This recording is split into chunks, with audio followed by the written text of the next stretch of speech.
It says we have 19 lands. But then we have another 6, which makes 25. Good.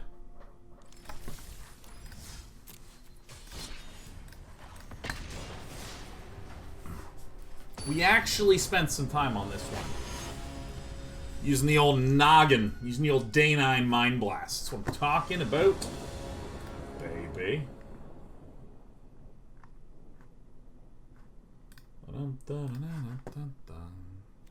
Alright.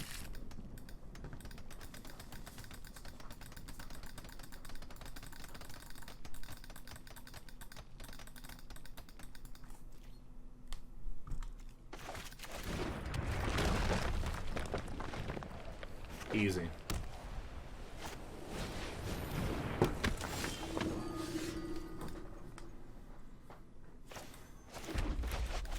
Well, let's get started right away. Well, shit. All right.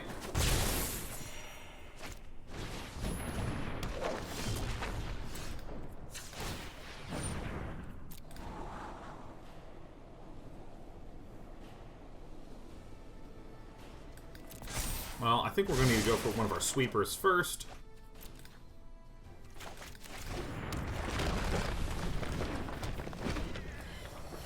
Probably going to need to smash down the Solemn Simulacrum. Mono white, huh?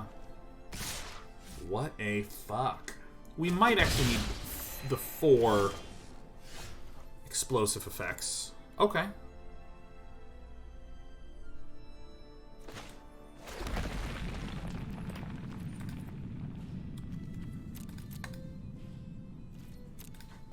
So we get a land on the top and we just blow everything up? Yeah.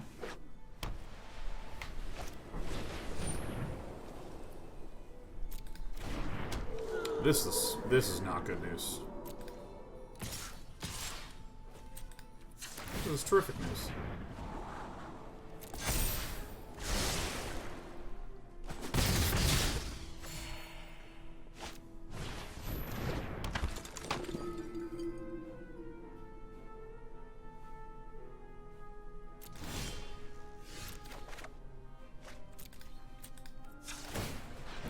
Show me what I got.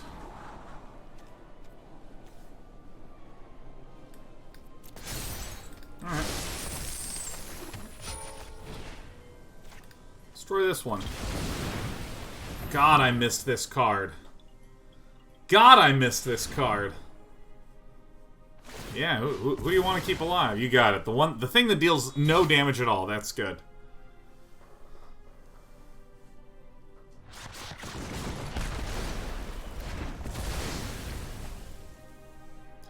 Whew, that was close. We almost had to play a game of Magic there.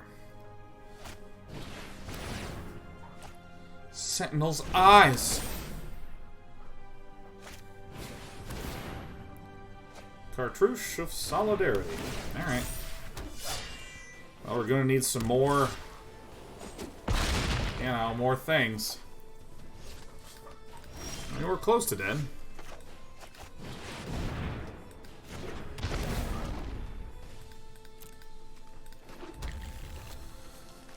Yeah, I mean, we may as well just get this guy out. Alright, that seems fine. Yeah, I think the Solemn Simulacrum is a good ad. It's a good ad.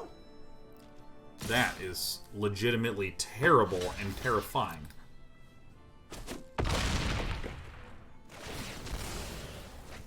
Oh yeah, we're taking this action for sure.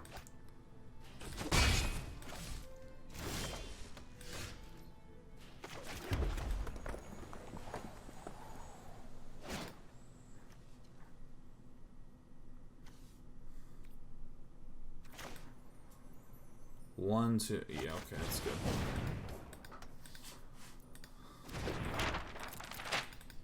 Alright, this is going to be a little bit of a tricky one to navigate, but I'm already enjoying this deck more than the last one. I feel as though we have gameplay. My friend, you have made a mistake.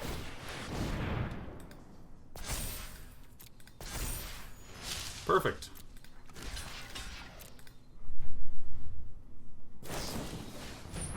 You have that fucking card? Oh!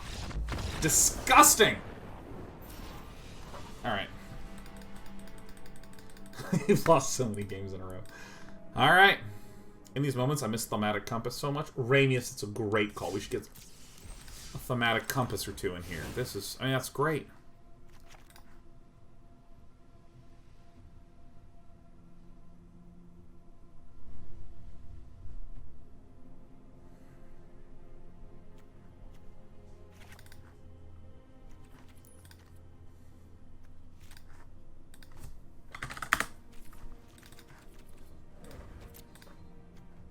What?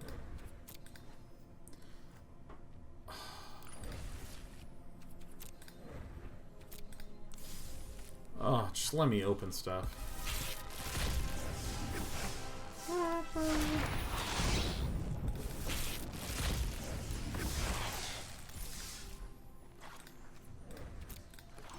Yeah, I think the Thematic Compass is actually just a fantastic ad.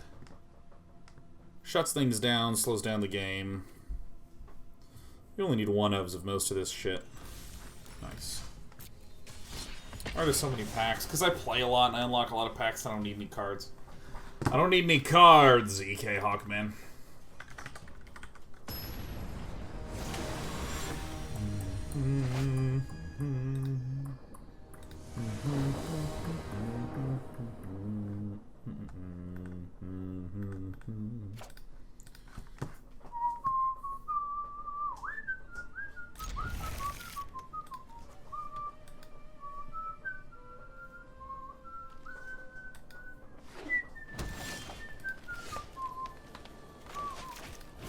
Understand.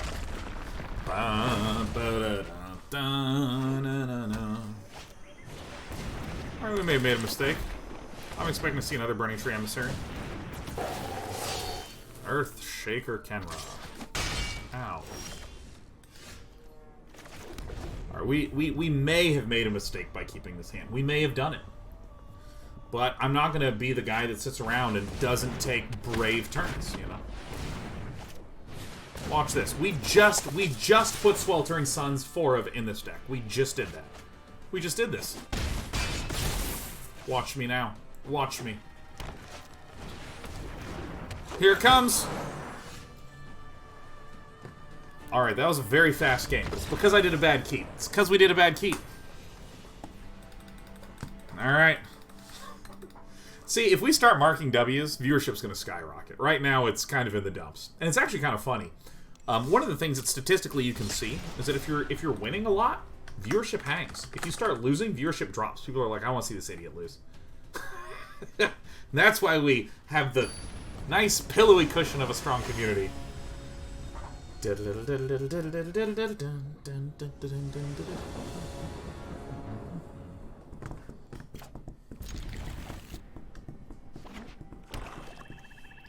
Yes, yes. What does this thing do? Enters tapped. Activate it. Oh, if you have one or fewer. Oh, right. Enter. At least as we came for the game, we stayed for the legend. Ooh, you're making me blush. Oh my goodness. Ooh. Alright, I'll play the Arch of Orazca. As an act of bravery. Knight of the Ebon Legion. Oh, fuck.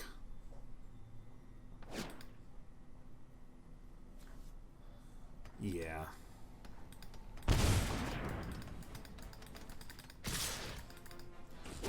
Ow, ow.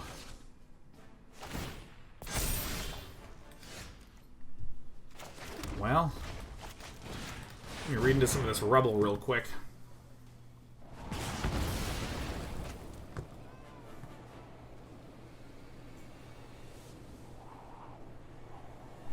I'm a bit all in on Sweltering Suns in the early game, am I not?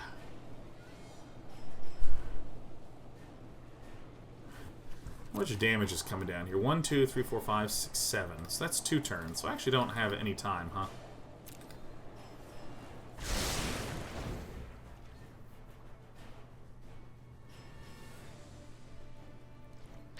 I think I might need 2 more red sources of removal. to be able to stay alive in this game. Just do whatever you want, man.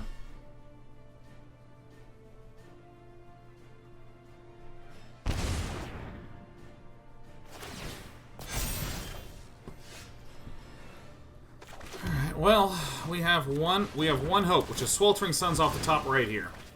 And that won't even let us live that much longer. Okay. We need to do some changes. We need to do some changes. I can tell. I can tell. I can tell I'm sophisticated in this way. Let's see here.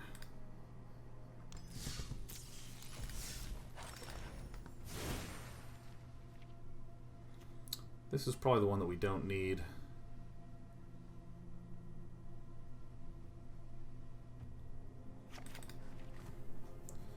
We need to have a little bit more of a conservative focus.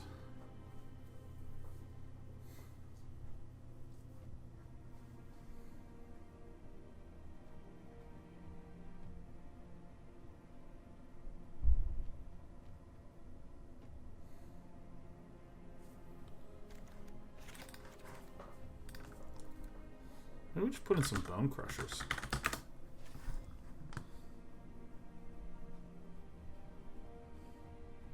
This will just be able to do a lot of good shit here, huh? This is a pretty straightforward addition. Just put in the best red generic card.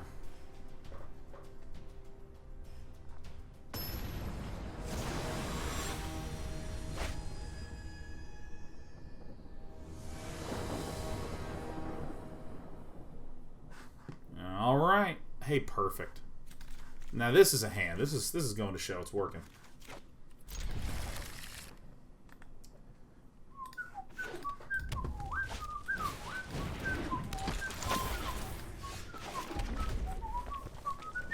Da-na-na.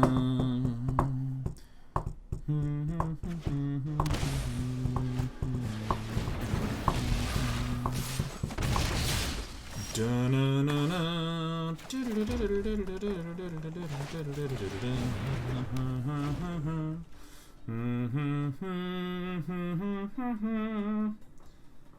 Well, Sangrix is what happened to Scoot Swarm deck. It not only lost every single game, but it lost every single game so badly that it felt bad.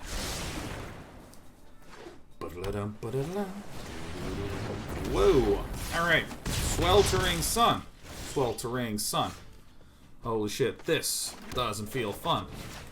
Alright, let's eat a land. Let's see if we can get a Swelterer, huh? No, no. Alright, well. Also, the meta in Best of 1's quite different than the meta in Best of 3.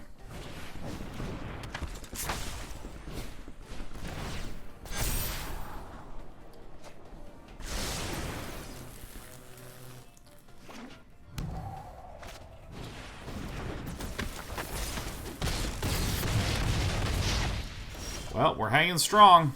Where were you last turn, you asshole?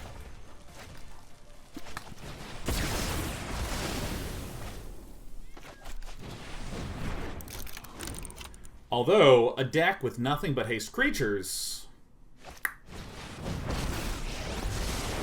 Courage is the greatest virtue. Aye, with it. My answers lie in the cold truth. Cold truth. Holy shit, we've done it!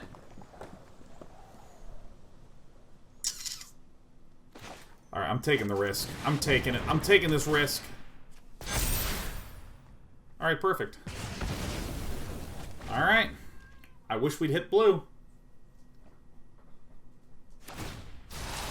I enjoy the proper application of knowledge.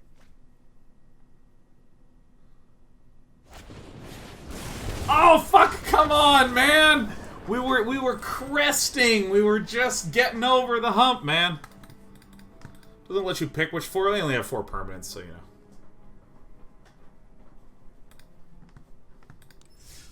You hate to see it.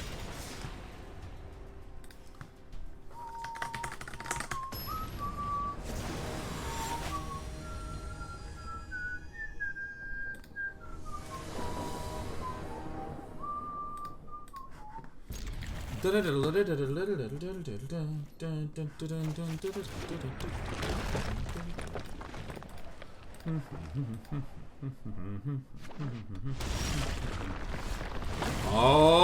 hey, it's looking like we're gonna get to play a game of Magic. I can't wait. Do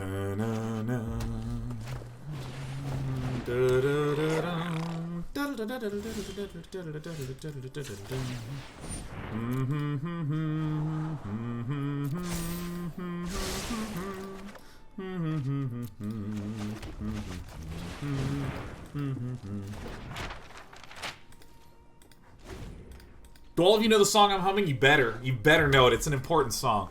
It's a very important, it's a very famous song made by a bunch of famous people. It's for a famous game for children. A game I played as a youth growing up. Alright, let's go ahead and take a peek.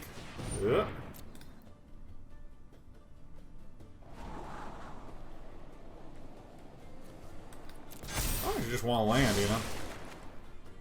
Nice. And I'm gonna go ahead and just... Is it hot in here? I mean, like, this is why we play the deck, is this opening right here.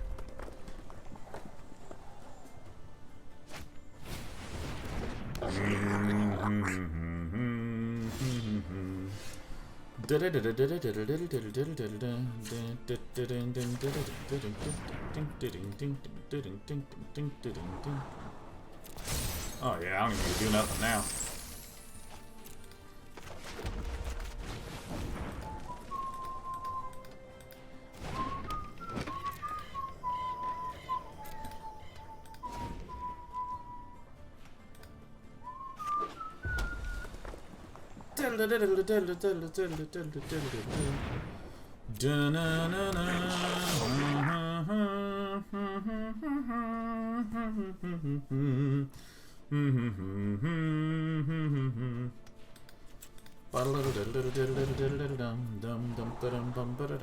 Oh yeah, sure. Oh yeah, that's the card right there. That's the one that's doing the business for sure. Ow. And then I think I'm gonna start sending them back to no land o'clock, you know what I mean? Alright. There. Yeah, let's just auto pay it. Bam! La la la la la la la la. I love these Star of Extinction so much. It's from Mega Man 2. It's from the absolutely incredible Mega Man 2.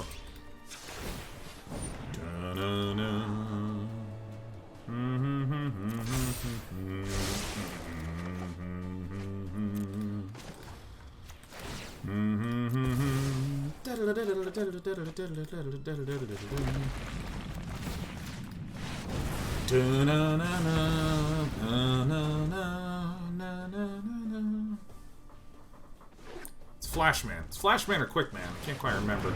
It's definitely one of those two, man.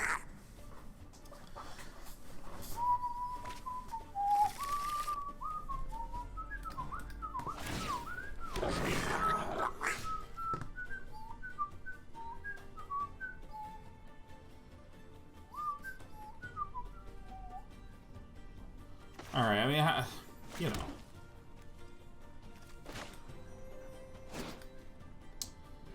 I mean, I guess as much.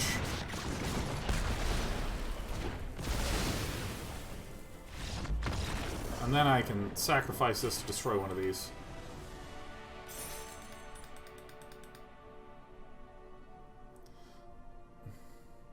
Woodman is best.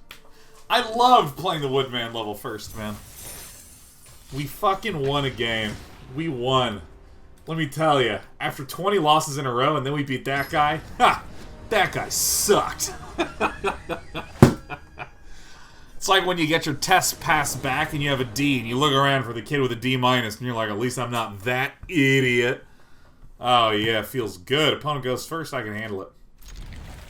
Was it worth it? Yeah, it really was. Only took us 2 hours. Shit, we've been losing for 2 fucking hours? Zoinks.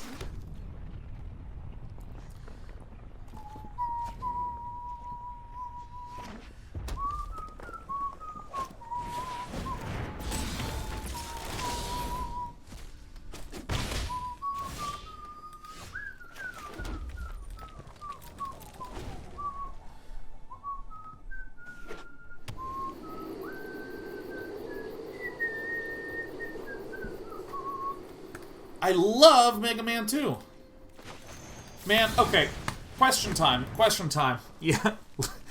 Lemon squeeze. It's time for the viewers to come pouring in. Oh, yeah. Oh, yeah. Oh, yeah. Hey, what's a game that you played as a kiddo and you think... Hey, look, I got a 2 for 1. What's a game you played as a kiddo and you just think, man, they don't make games like that anymore?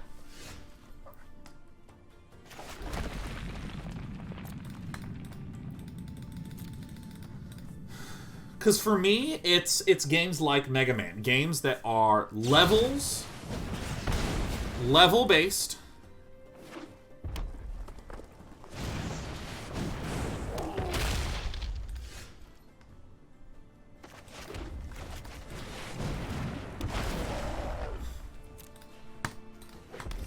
Level-based action platformers, you know what I mean?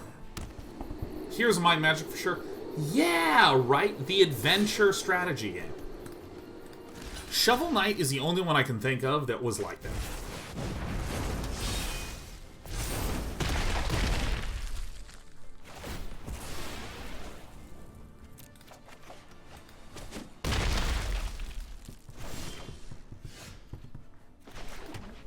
Alright.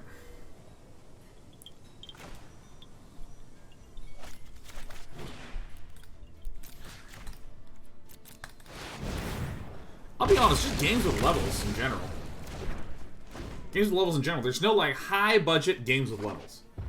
With the exception being maybe. Except maybe, Baby Bean.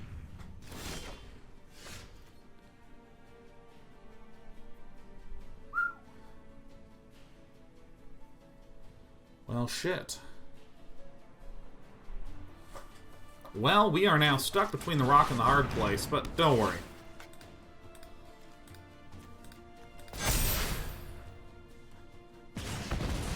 Fucking come on. You like Mario games, like the only one. You can't Hitman is level based. A little bit, but there's like 5 of them, man.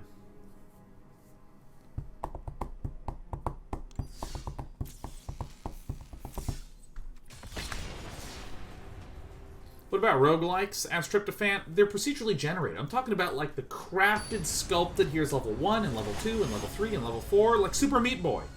Oh, shiver me timbers, I love Super Meat Boy.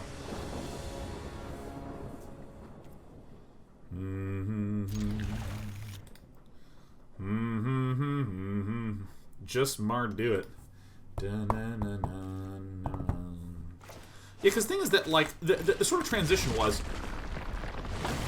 Celeste. Celeste is a good example. That's a good example. Everything will be okay.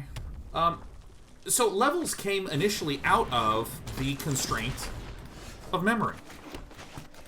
You literally did not have enough memory to be able to load enough content. So what you did is you just said, okay, we'll load in level 1. Then you play level 1, and then it sweeps that out of memory, puts in level 2 into memory, and then you play level 2. And that's where they came from. You know, this deck does run Sweltering Suns, technically. I don't know if it runs it in any way that is valuable functionally. What a biested. Yeah, the Bomat Courier.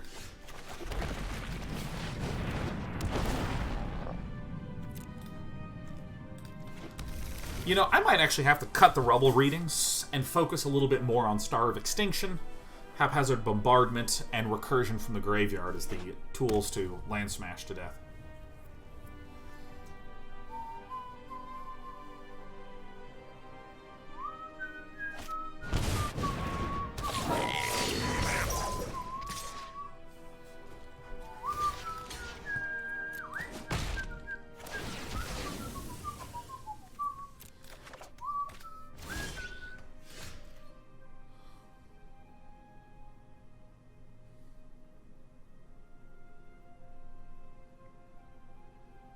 Yeah. 1, 2, 3, 4, 5, 6, 7, 8. Ah, dude, whatever.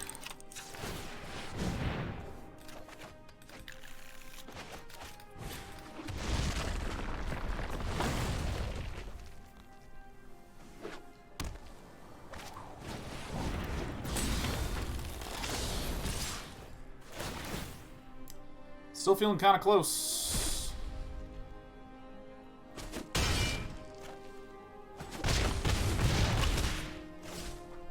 Yeah, but like, there's this idea of like the short, punchy level.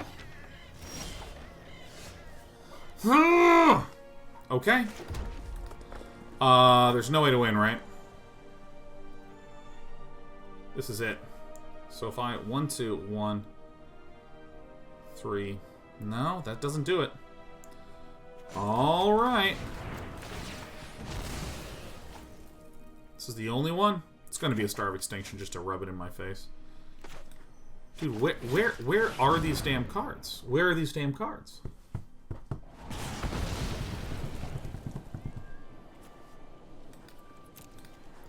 There it is. So, I mean, I have a pretty good amount of cards that... Maybe Thaumatic Compass is bad for the meta. Yeah, 8 board clears. We have a lot of board clears, and they don't quite seem to be coming up with enough frequency, but I'm going to get rid of Thaumatic Compass and just put in the Solemn Simulacrums. As much as I love those cards, and then we're going to put in, I think, Labyrinth of Skophos.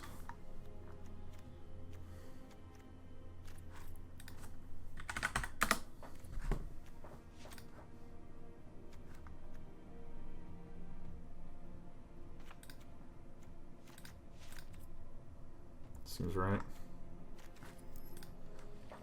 I might need another Crucible of Worlds, you know.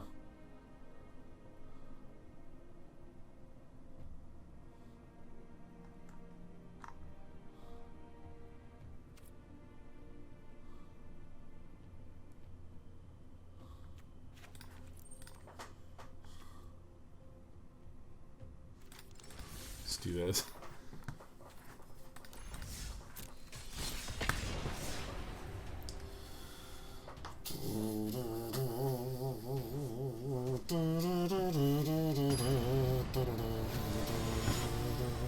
MP says, I can't imagine Bone Crusher is better than other red removal. What? Really? Like, the best red removal card?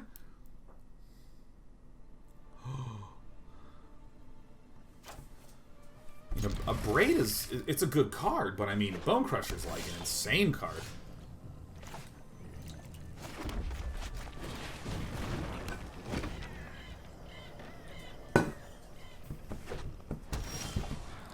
Like, in terms of just generic pound-for-pound quality, I mean, it's really... There is no king more kingly than the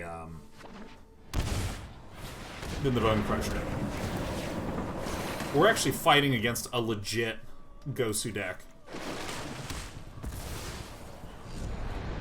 My god, we're actually... Oh my god. Oh my god, we're actually gonna do it. We're doing it. We're up against the exact deck that we were hoping to be up against. So, neither of these, right? Because we have a land drop. We have something we can do. Perfect. What keyword was your favorite to play back in the day? You know, Viper BTW, I really like Lifelink still. I think Lifelink is just a terrific keyword. I love it.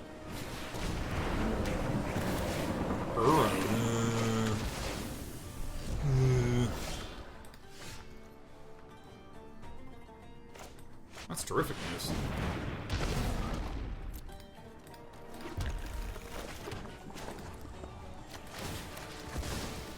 Get this land the hell out of here. Oh my god, we're doing it! We are legitimately doing it.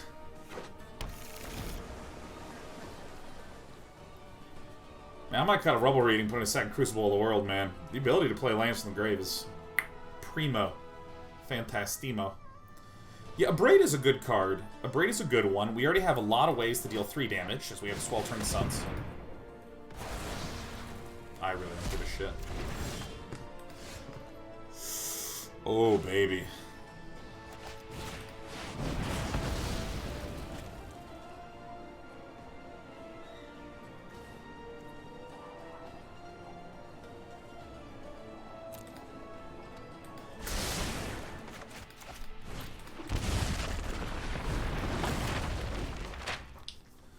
Oh my god.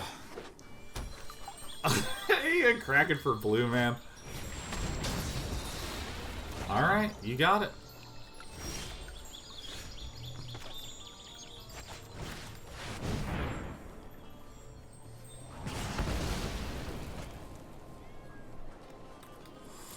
Ooh.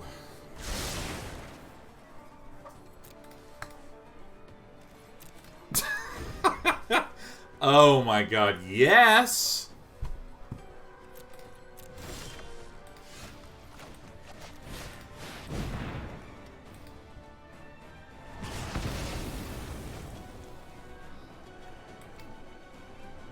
I mean, I'm ready to burst into tears, okay? I'm ready to burst into tears. I'm so happy. We're getting close to the lock, alright?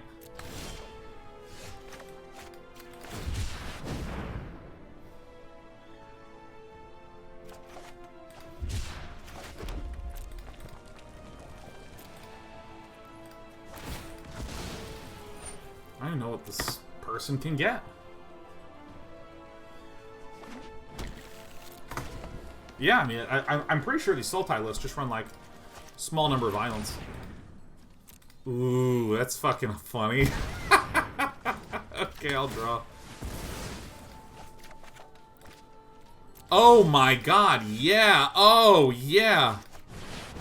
Oh, let's get this going.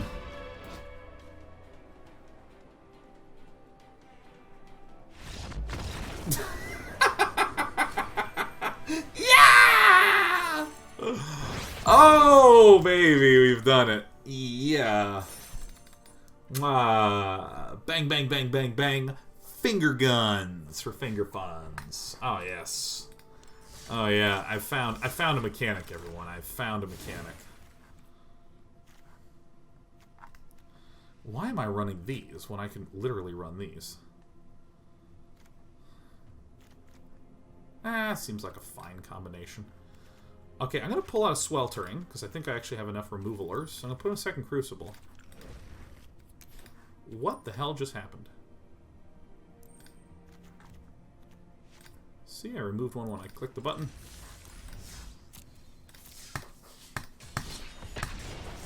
Exactly what we want to do.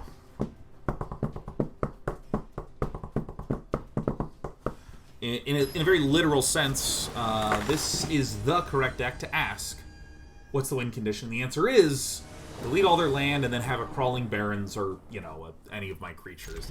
And done, you know what I mean? Where's your strip mine? I unfortunately don't have your strip mine, but I got your missile launcher right here. Let me get some water really fast.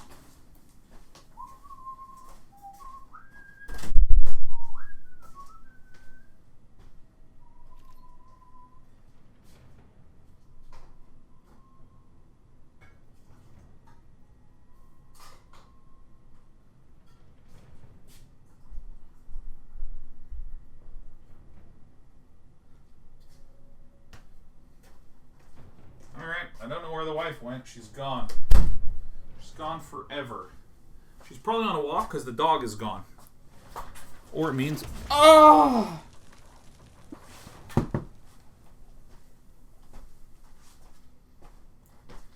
Fortunately, paper towel storage is not far away from here. Look at this. I get my fresh roll. Oh, yeah. Oh, yeah. We're doing the business now.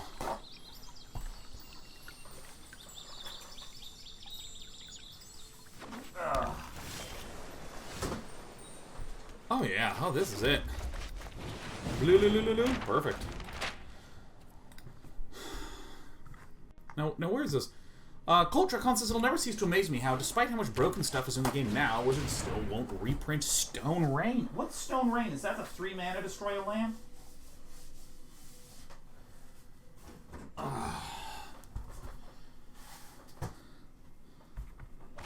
Is that right?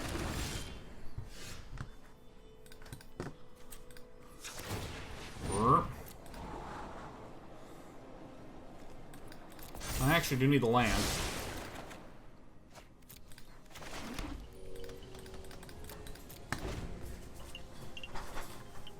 It's just 2 red, destroy target land. Yeah, so general note. One thing that I think that you will see in a lot of different forms is that In almost all multiplayer games, there is no large-scale power growth.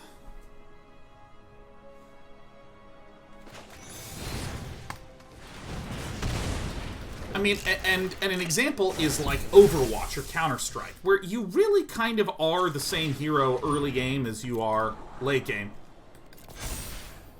You might occasionally... Oh, well, that's just fucking terrible news. You might occasionally get your ultimate unlocked in Overwatch, and then you use it and you don't have it.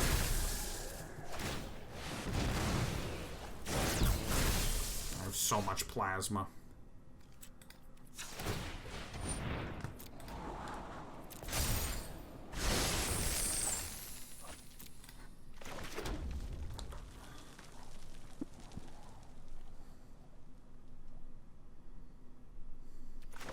Yeah, fuck you. Looks good to me. Maybe get this one. That's fine.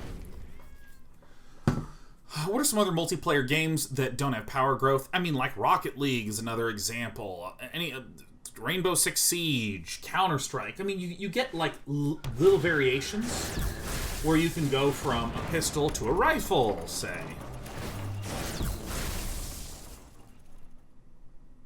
Oh yeah, I probably needed to stop this one, huh?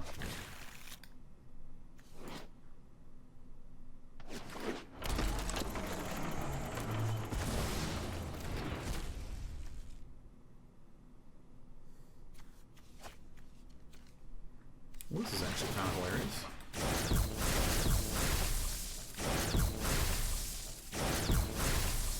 Wow.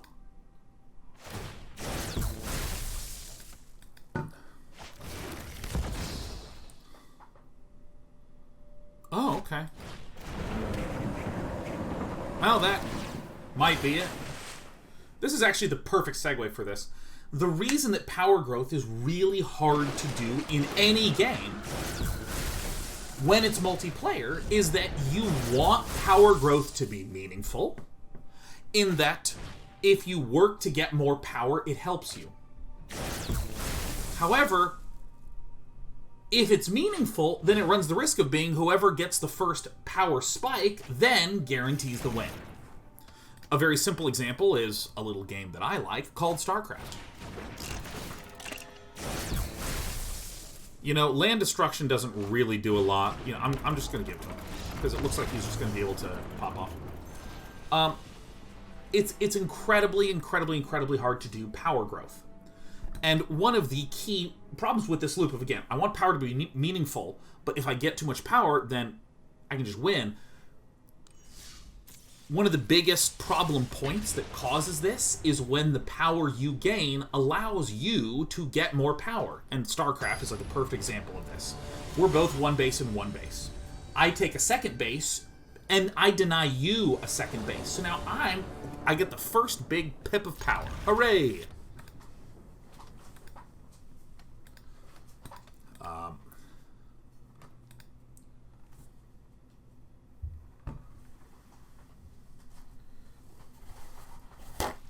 And then once I have more resources, it's even easier for me to deny your second base again, which lets me get a third base, which then lets me deny it again, etc., etc., etc.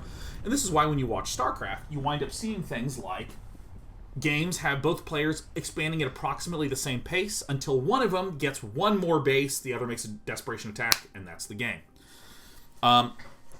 And so in Magic, they have worked really hard to help control the growth rate of both players. You can only play one land a turn. Each land can only generate 1 mana per turn. Lands cannot be prevented from entering the battlefield. Almost everything says discard a non-land effect. There's a million one ways in which they try hard to make sure that you can't get more resources out onto the battlefield too quickly. And one of the classic examples of Wizards trying something a little different, let's just see how it goes, was, as you just saw, the energy mechanic.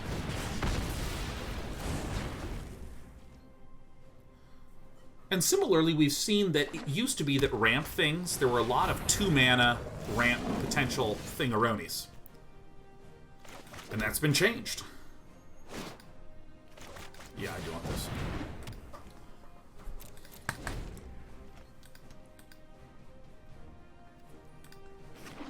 This is destroyed parent land, search for basic.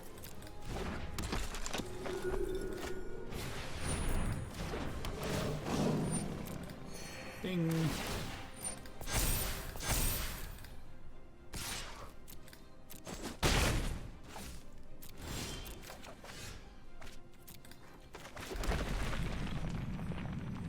Now we have a little bit of a pickle here, in that we kind of need basically just Extinction Event.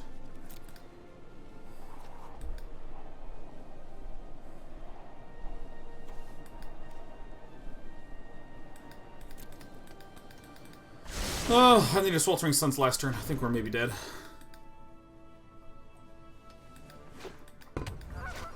Should be Star of Extinction. Alright, we lose. And that's alright. That's the way the cookie crumbles. So Wizards has worked really hard on having more controls on resource growth and resource denial. You've seen that there used to be a lot of 2 mana, put an extra land out onto the battlefield type effects. As in, like, 2 mana, search your library for a land, put it out effects. And nowadays, it's a lot more of, like, you may play an extra land from your hand for 2. And hard searching for land in the library and putting it out is at 3. Rarely with upside. Nice.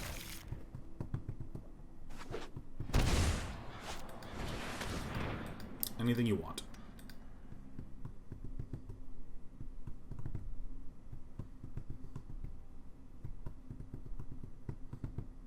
Our opponent needs to get rid of this, because we have the infinite loop in hand. And so Stone Rain being this card that lets you, for 3, delete a land. You know, I don't remember who said... I mean, maybe it was actually one of my old roommates, who's a game developer. He said that the problem...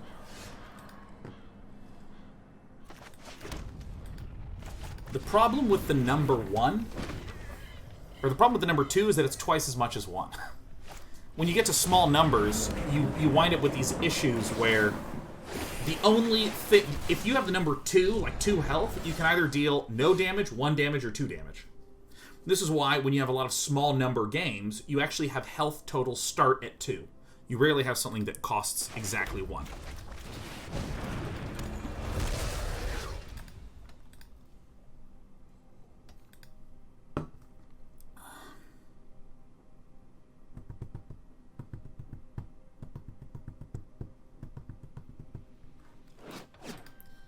And so I think that, like, they probably just decided, collectively at some point, you know what?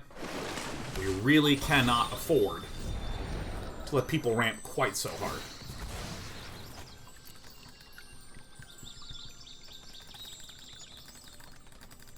We're playing Fable Pass for the Crucible synergy? No, we don't really need to.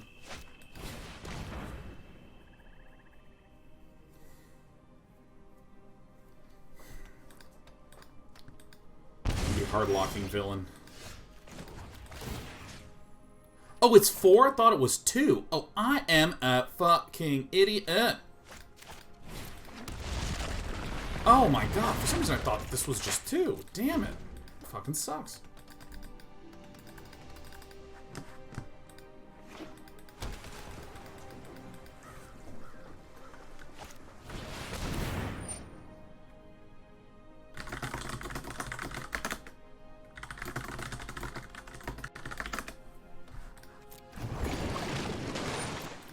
Damn it.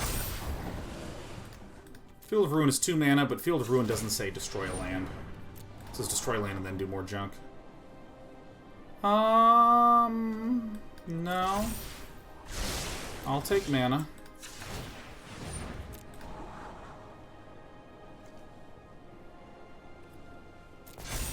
It's kind of like mana.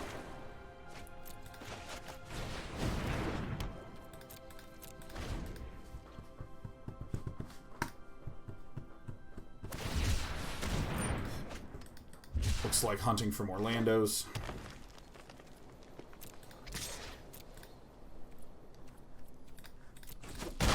And ow.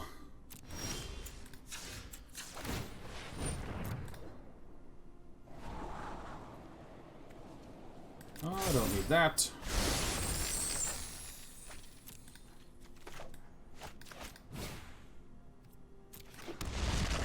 don't really need to do anything, huh? Just play this guy out, smash a little bit. So now I can start looping once a turn, killing stuff.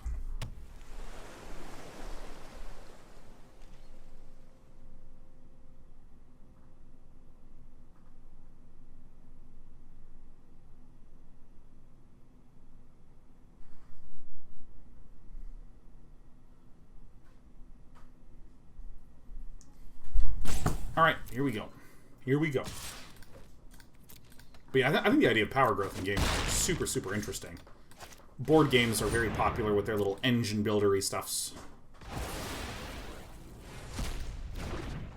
You did it, you got me. You boomed me.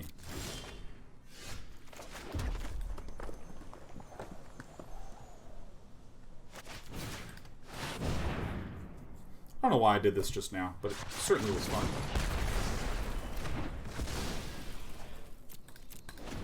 Totally didn't need to do that right now, but boy, I like blowing stuff out. Love it! I will protect the virtue of this world. Behold, nature's true power. Let's just draw another Star of Extinction. I think that's the plan. Bam! There it goes.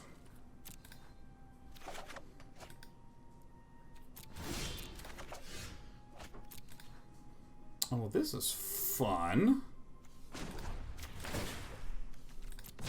Sack a treasure and draw a card.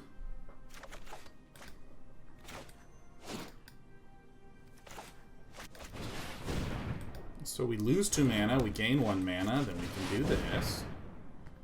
So let's just say goodbye to blues. Aether Gust? Aether Gust is the one that makes sense.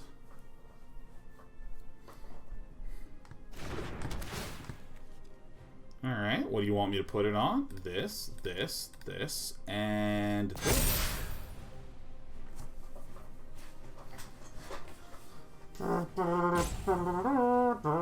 This deck essentially only really runs Aether Gusts.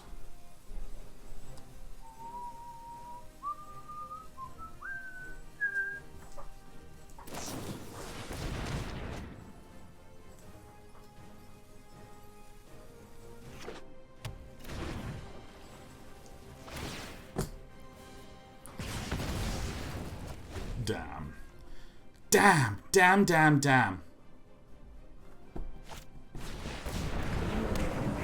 You got it, man. Yeah, no, I think the idea of power growth is really fascinating, and I feel like what Dota does is Dota says that you have these axes, like stun, where you can do that as much as you want. With really no, like, if someone is infinitely powerful or barely powerful at all, and you stun them, it's the same effect. And it creates the sort of, like, built-in hope mechanic. Alright, so we really gotta kill some shit fast.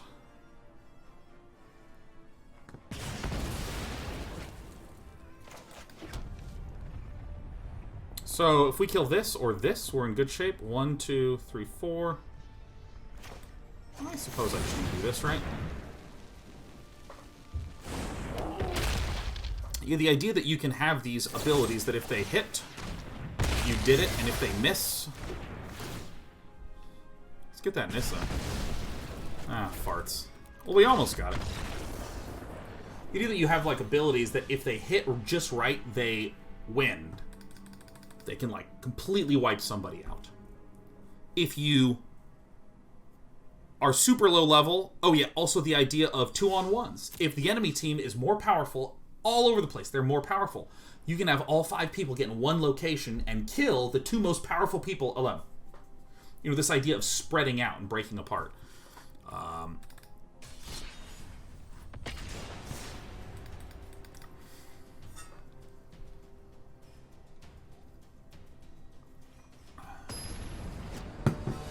And counterspells is actually a really interesting example, because counterspells don't change your core resource of land.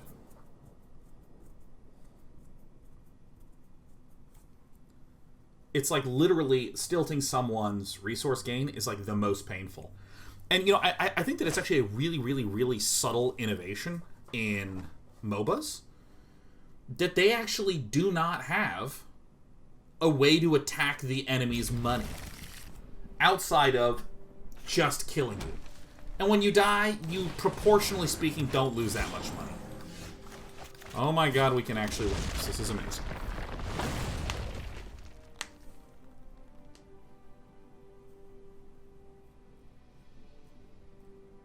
Rick says, Dota 2 is an incredible example of balancing. Not up to date, but some patches were so incredibly balanced for such a complex game. Dota 2's balance today is astounding.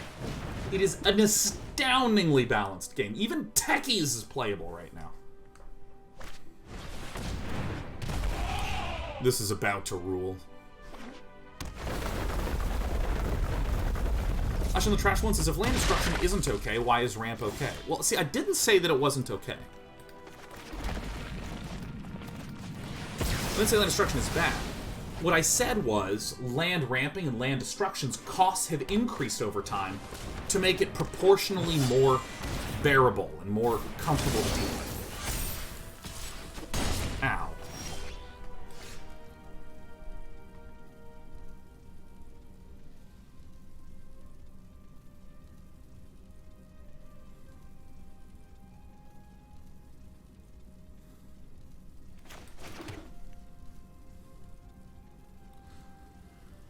And Ash and Trash, I think part of the nature of your question comes a little bit from the fact that I'm not doing the best job of articulating things. Whoops, I accidentally tapped this double red, which I really did not want to do.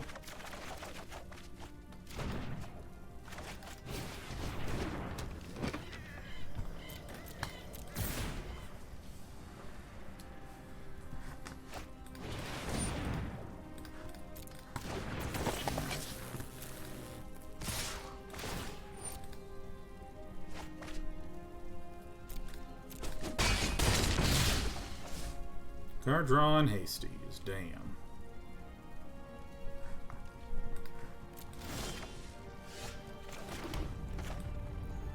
Alright, we have died, haven't we?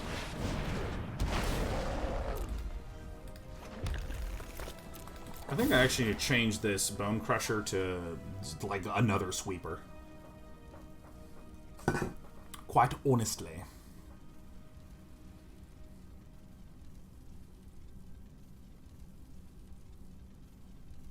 Yeah, maybe a Storm's Wrath is appropriate.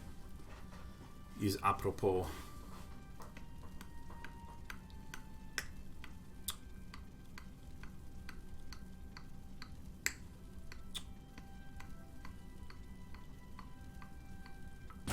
Yeah, like, Sven, I think, is probably too strong, but, like, still feels very manageable. I forgot that I have this burger. Do I even want the rest of this burger? I don't think so. Jacob Gus says, anyone have year-end time off with big plans? Dude, I have the biggest plan. I ain't doing fucking nothing, man. Not a thing.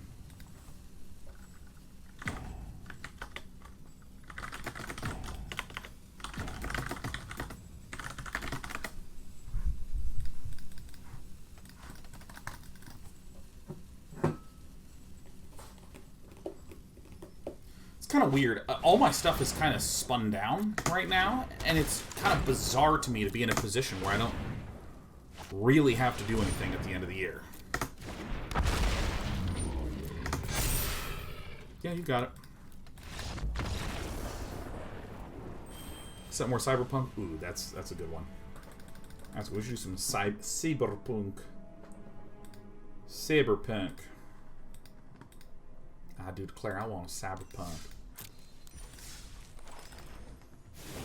Alright, so we have some adjustments to make. I think that I need something with a little bit more oomph. So I think I want to actually go down and go up like this. I think one Labyrinth of Skophos is fine.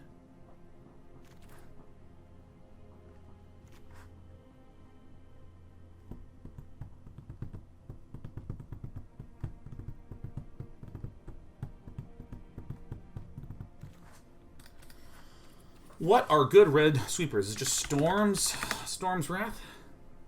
Lollipop says, since it looks like Dota 2 patch is coming out on Thursday, any chance you swap Wednesday and Thursday around and do some new patch Dota on Thursday? Lollipop, two things. You can always go to my website to see what's coming up, and it's updated there. And in the title of this stream, it indicates that that's what I will be doing. We're actually going to be playing Paraspora on Wednesday.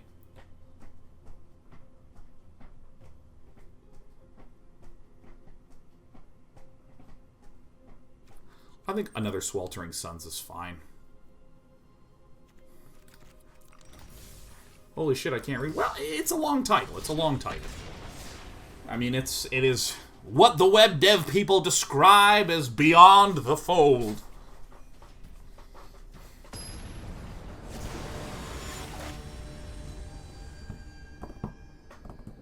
AMA Friday? Yes, sometime. I might do AMA Thursday. His hand doesn't look good enough. Alright, that'll do, pig. That'll do. Let's get this one out of here.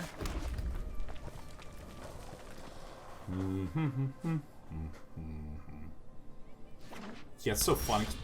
It's gonna be Friday, everyone. AMA. Everyone's like, how's your year been? It's fucking terrible.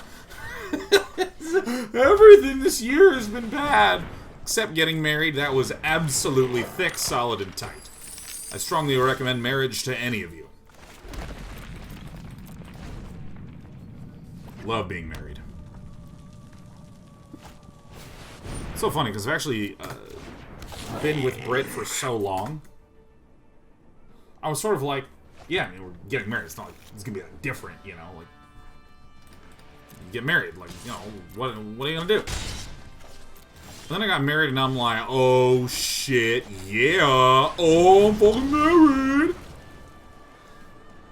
Well, if you have any questions, please direct them to my wife. You know, I love saying shit like this, and it's fucking dope. And Face, has anything changed in your relationship since getting married? Since you've been together for so long? No. I can say awesome things like, oh yeah, I was talking with my wife yesterday. I mean, that's just, like, fun as hell.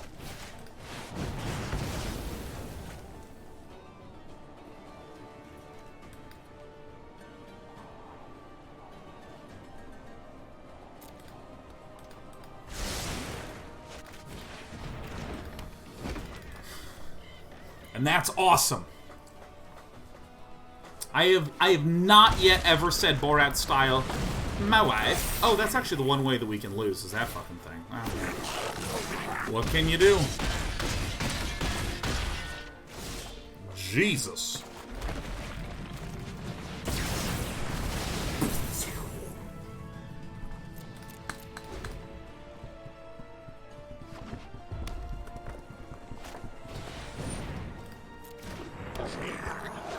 Phew! That's not good.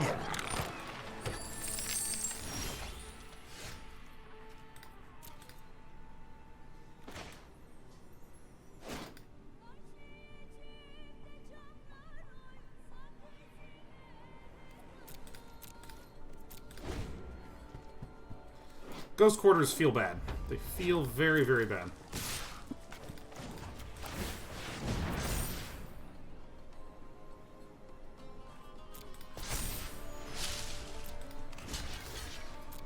I don't think there's a single way that we can win with that one on the top, huh?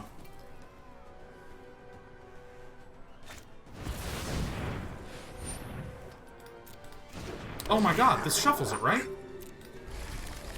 Excellent! Excellent, excellent, excellent news.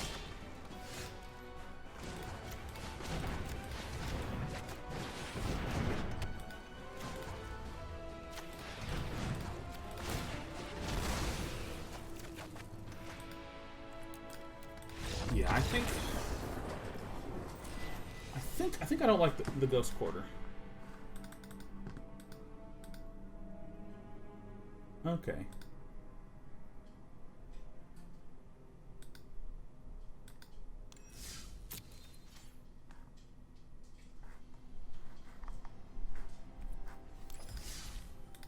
Okay. I don't know. Is there a utility land that helps us more? Yeah.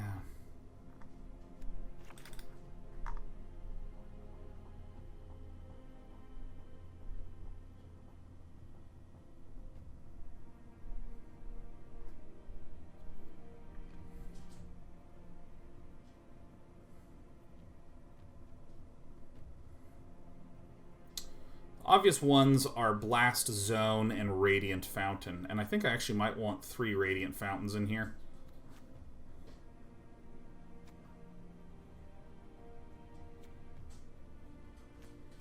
Memorial I can already loop with this thing.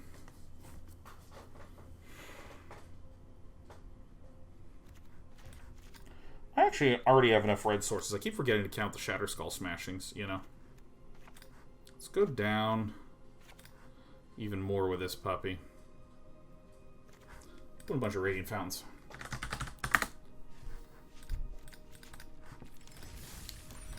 I think this will help a lot more. Then smash.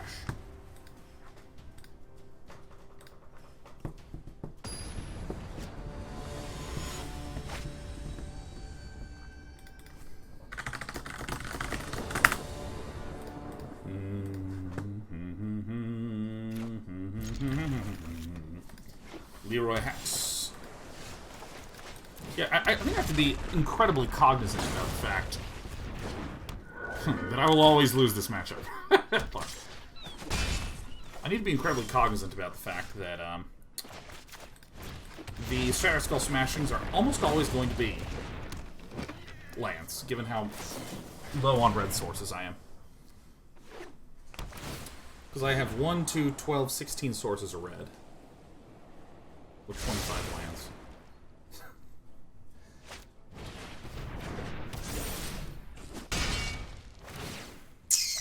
Well, this is kind of a fucking problem. Now here is the... Oh, nice. Now here's the question. What... In what order do I think I need to just start ramping out my lands. I mean, this could get countered. But I think that this is what I need to do. I think I need to just accept that we're going to take quite a bit of pain here. And then just start scrying a lot. And get to the point where I can maybe cast 2 Sweltering Suns in a turn or something like this.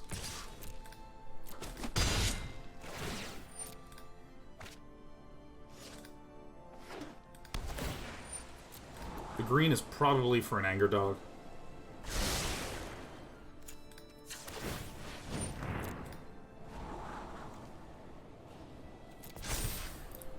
It's fine.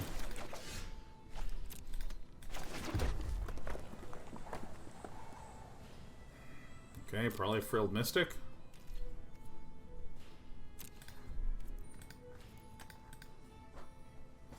It's Frilled Mystic or Anger Dog, and I think against Flash decks we just hard lose. Just absolutely hard get fucking demolished. Yep. Well, there's your dog. This is your friend, the dog. Let's flip it. Ooh, ah.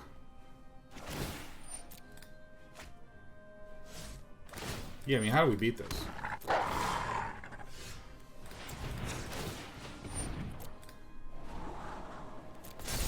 Alright. Gain some life. Look at this. Already doing its jab. Let me see if I can just do this. Just to try to roast all this.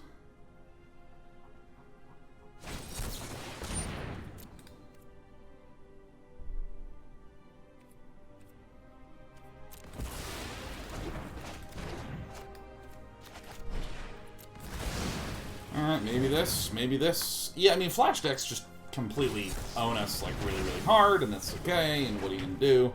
So against the Zorius, it's actually kind of funny. We have tools to deal with the Zorius. We have the Crawling Barrens, and that's a good one. It's a very good card. Ooh, ow, ee, ah. I mean, I can see one solution through this, which is crossing my fingers. Let us pray.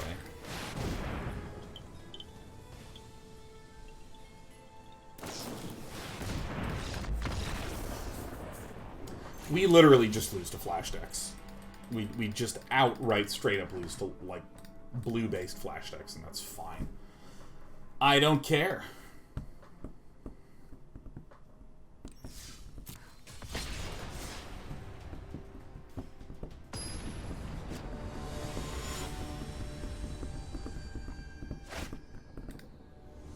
Alright. Full-on clown mode. Huh. You know, I mean, kind of, you know,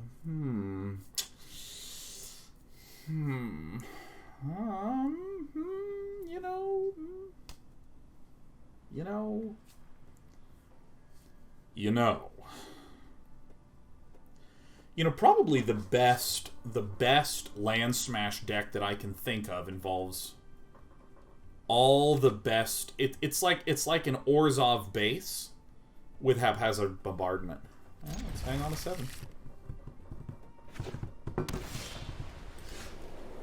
Yeah, I'm pretty sure I'm just going to draw into these. Draw into these other ones, and it's going to be totally fine.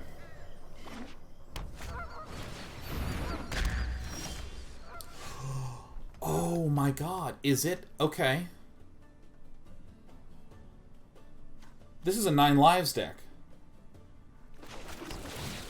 I cannot defeat this deck, can I?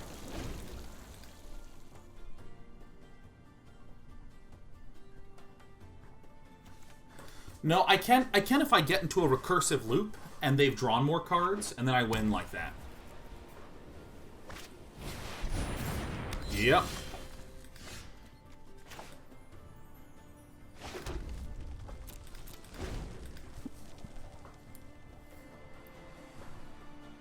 I can't Haphazard Bombardment the 9 lives, but I can Bombardment the Solemnities.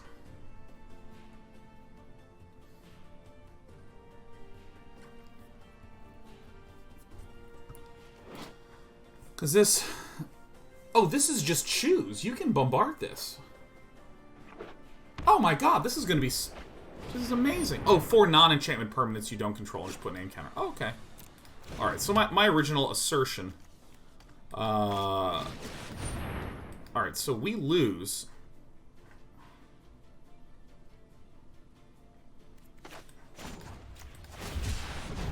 We lose.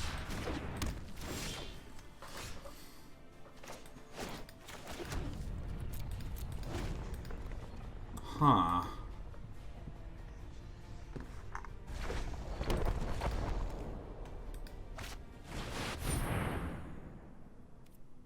Did that get created? How do you have enough mana for... Oh my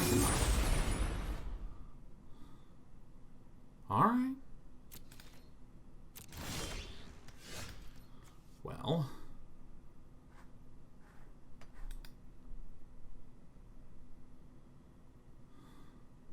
Trying to think of some way in which we actually can pull this off. And I think the answer is that we cannot, huh? I need my opponent to draw cards, right?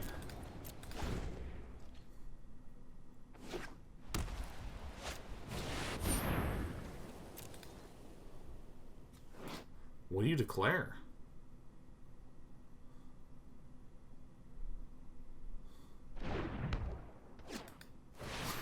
I mean, that's technically a very good call.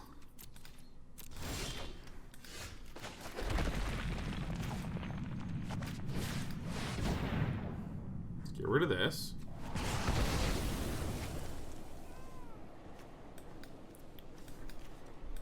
We never want anything that lets us draw, right?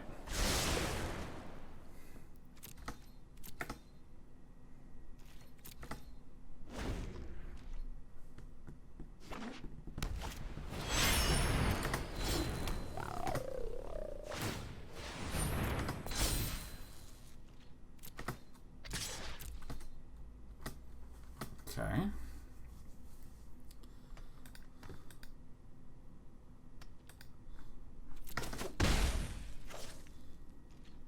Ghost Quarter technically thins their deck. Oh, fuck. We removed all the Ghost Quarters.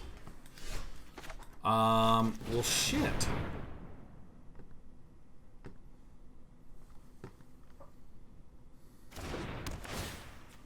Why can I not target this? Damn it. Damn it, damn it, damn it, damn it, damn it. You can't put fucking counters on these things. Okay.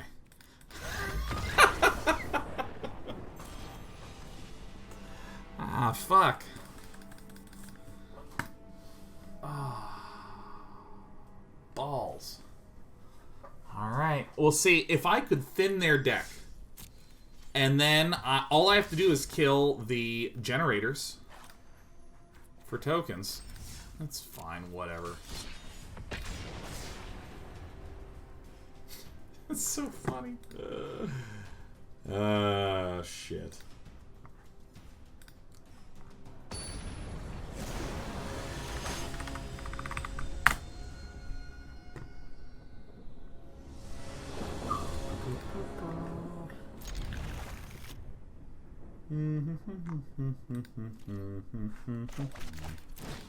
Alright.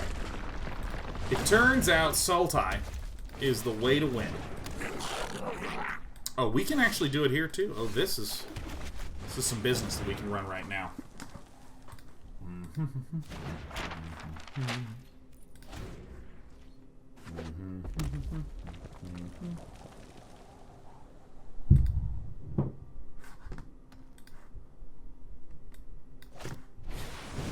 Alright, mine's okay. This because 1, 2, 3, 4 manas. Niana. Alright. Let's do one of these little tapperonis here. Let's try to find something of value. Okay, no. Well, you know, it does help. Does help. Might be able to save this Storm's Ref.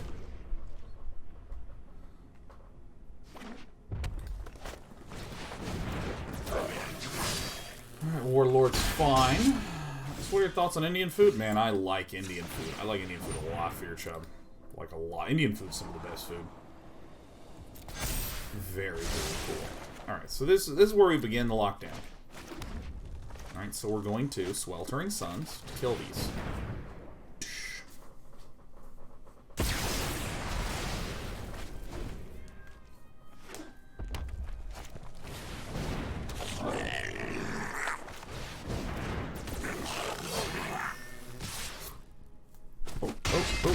Oh. This fucking game. Oh, look! Turned out better than I could have ever expected. Alright, goodbye.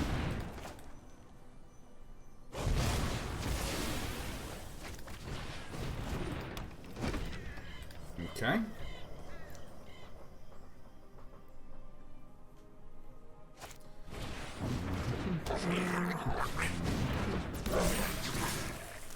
Man. This fucking guy. Alright, activate. Doink. Explode.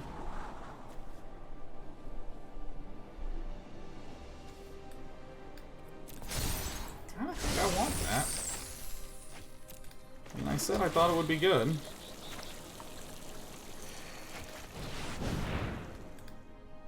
Okay, so really what we're looking for is a Star of Extinction. Oh, there was a Storm's Wrath on top. Yuck, yuck, yuck.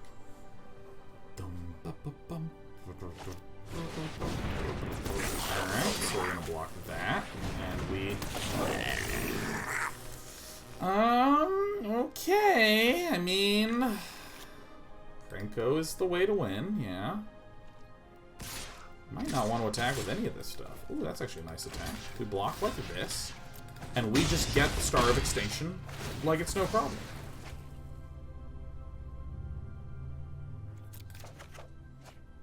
Like I said, it's good to have it back, you know what I mean?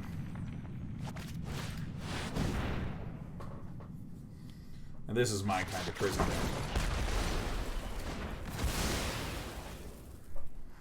You'll love to see it.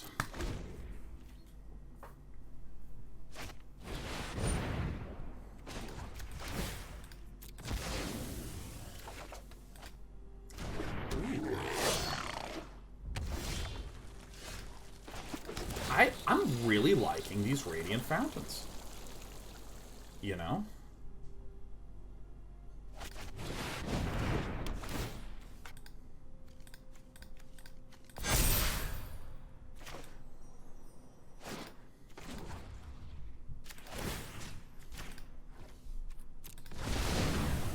I'm going for it, man. I'm getting this all out of here. Nice. Alright.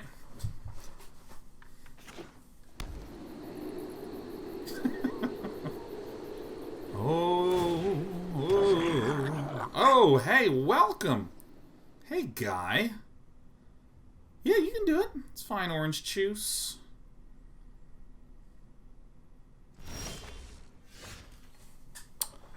Well, this is perfect. Let's go ahead and take out this. Let's just see what's in store for me. You know, I'm feeling good.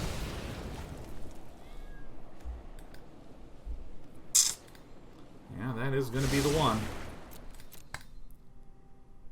Oh man, this is great.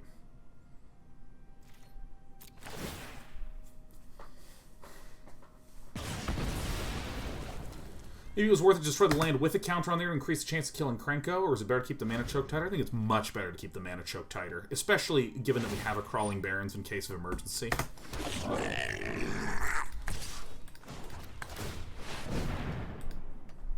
Dude, Radiant Fountains. Absolute art in this game, man.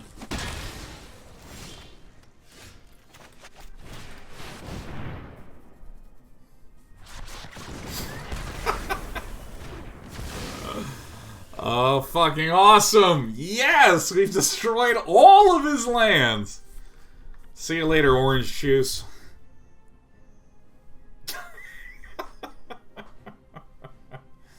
Now, the way to play Magic the Gathering is first, take any land card from your hand and place it onto the battlefield. Then, take all the land cards on the battlefield and put them into the graveyard, where Sean will begin giggling like an idiot.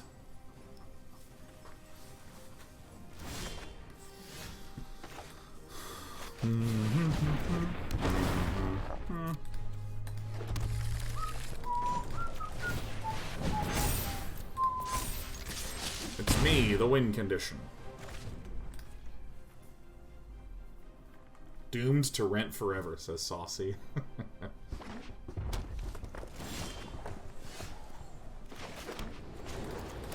Now, I think it's unlikely that Villain will be able to do anything on this turn, other than just die slowly. Get him, your friends.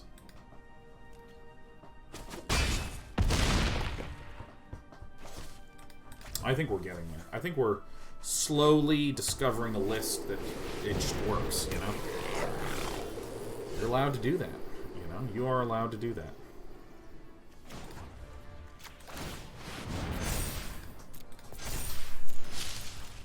Oh, here we go.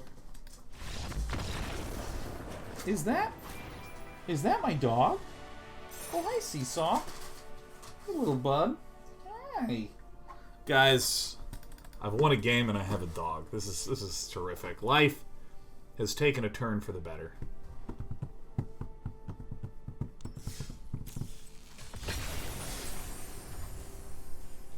Oh, it's the whole family. Hello, sweetheart, and other sweetheart.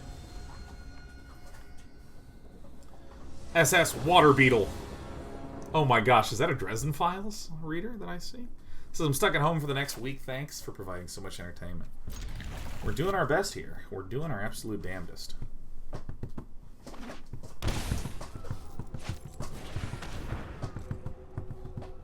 This is the pick.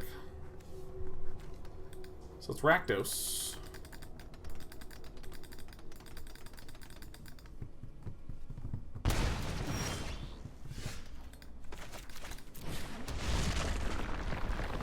F53710 has gifted 5 subs. Thanks, F53710. How are we doing on this fine day, F53710? You got it. Alright, let's get a land one time.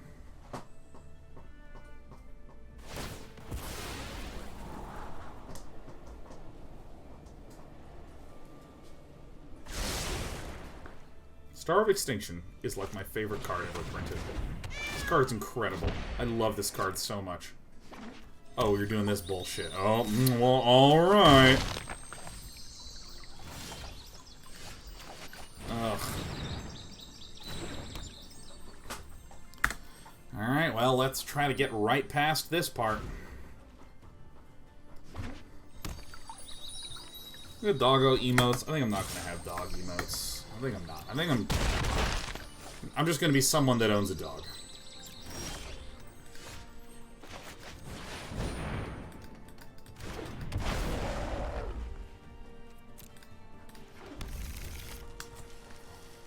Okay, alright. Alright, time to Simulacrum solemnly. It's me, a witch's oven. Were you having fun? I hope you don't anymore.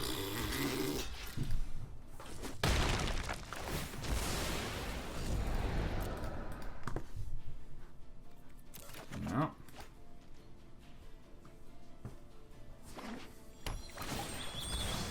I'm gonna sack this, and then I'm gonna sack this, and then I'm gonna sack this, and then I'm gonna sack this, and it'll be more better than ever. Oh, what is this darling looking thing? It's a weird looking swamp now that I've looked up close. I thought it was like a little house. And look, I have enough in here to escape. Isn't gameplay so cool when Blue Fries is here?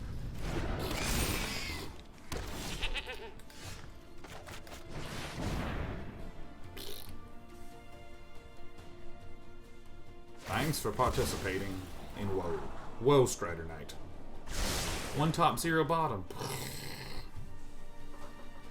What's cooking? Good looking. Why, you are. Meow. Didn't bring back the cat.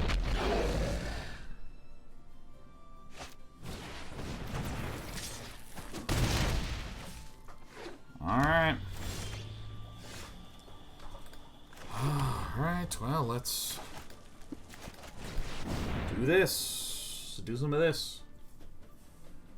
So this deck destroys land? Yeah, pretty much, Echo Koala. Pretty much.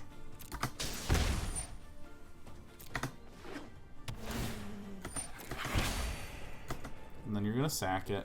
I know.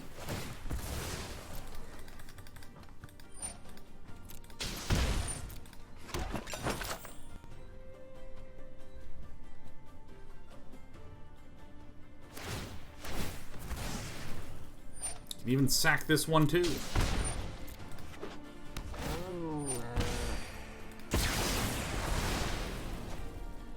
Now, the chances of us winning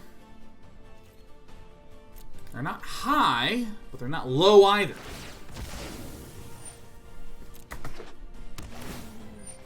As I was going to one, say how hard it would be to add True Fire Captain to this deck. Not as hard as it would be to just, or not as easy as just like straight up adding in something very simple, like Brash Taunter, you know.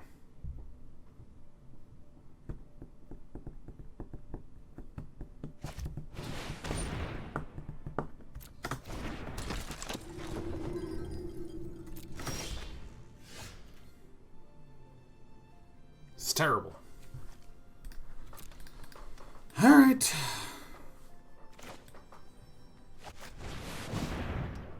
All right.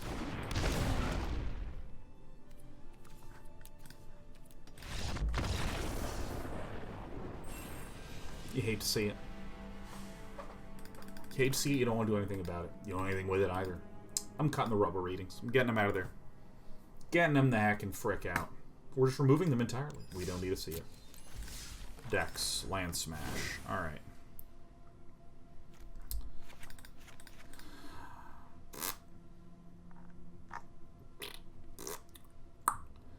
Crap.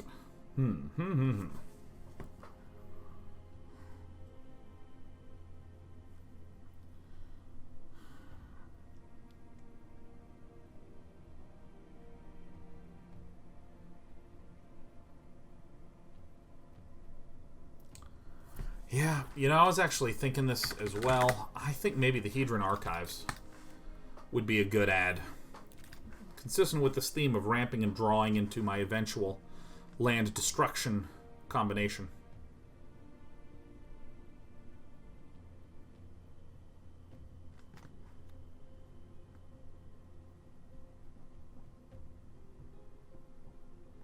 I think with Haphazard Bombardment, Star of Extinction, I kind of want another Star of Extinction here, to be honest.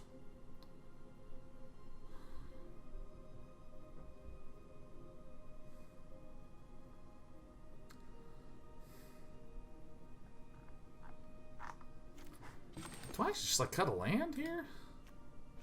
Yeah, let's do this, right? We only need like 24 of these.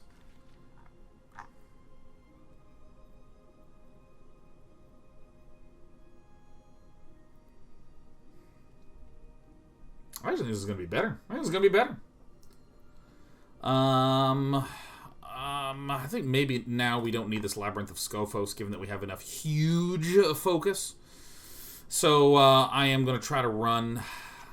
Let's see if we can get away with this few, because that's 8, and 4 is 12, and 2 is... yeah. Ghost Quarter. I kind of want to have a little bit more land destruction as lands myself. I like Memorial to War better. This is like quick and dirty versus some other decks, so... Cut a land at a 7-drop. That's the kind of ambition I like. Well, we did just hurl in a ton of Hedron archives. Who knew that colorless was the color of ramp? Perfect. Like, weirdly, actually, very, very good.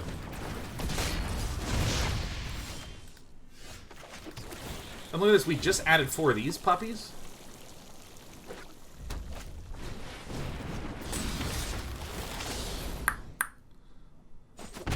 Blackety, blackety.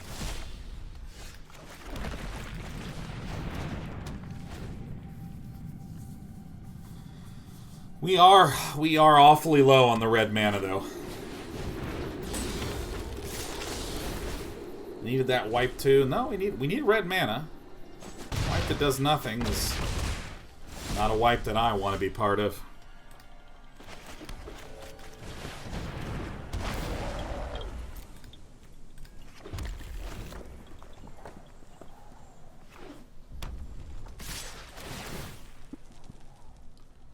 Well, that sucks. And yeah, I think maybe we are a little light on the land.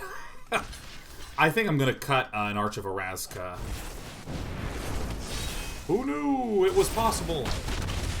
So we need to draw both land and Sweltering Suns. Is that right? Land and then Sweltering Suns. Is that right? Just land and Sweltering is exactly... It's literally the only thing that we need to do.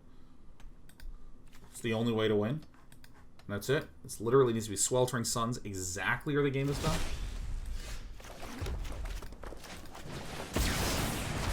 Was it you that was doubting me?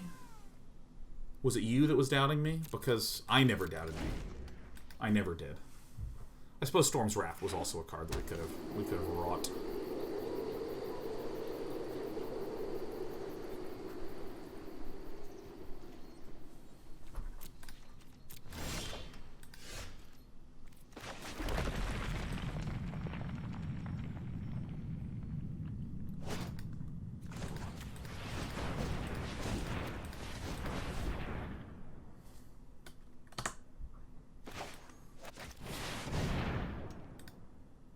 Yeah. I think we're good. I think we're good. You have 1, 2, 3, 4 to be able to do this, or if nothing, we can just pass through.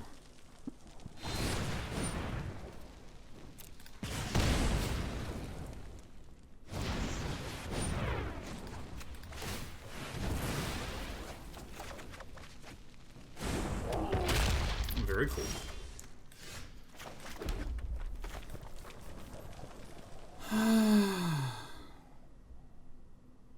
Sure. Oops, this is the one I'm trying to do. So if I do this, that's 1, 2, 3, 4, 5. Okay, 2, 4, 6, 7. I think that my chat's from heaven. Bye.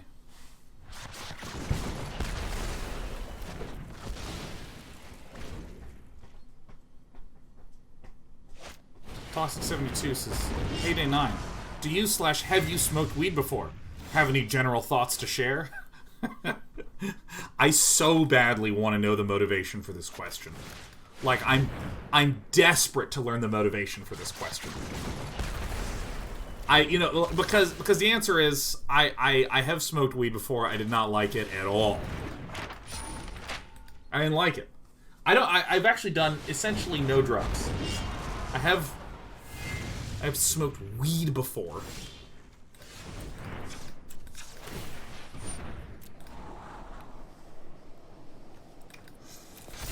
Alright, let's... How lucky are we, huh?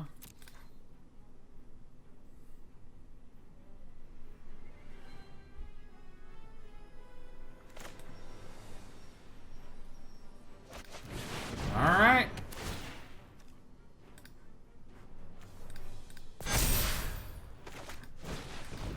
I got this.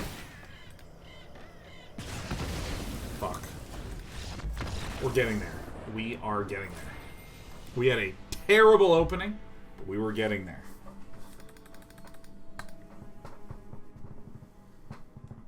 What I like sleeping a lot, and I like coffee. These are like my two favorites. Could have placed 2. I don't think you can. I think you have to place all 4. But if you'll choose 4 and put an aim counter on them, yep, there you go. You must put on 4. Okay, so let me take a little peek at the land side of things.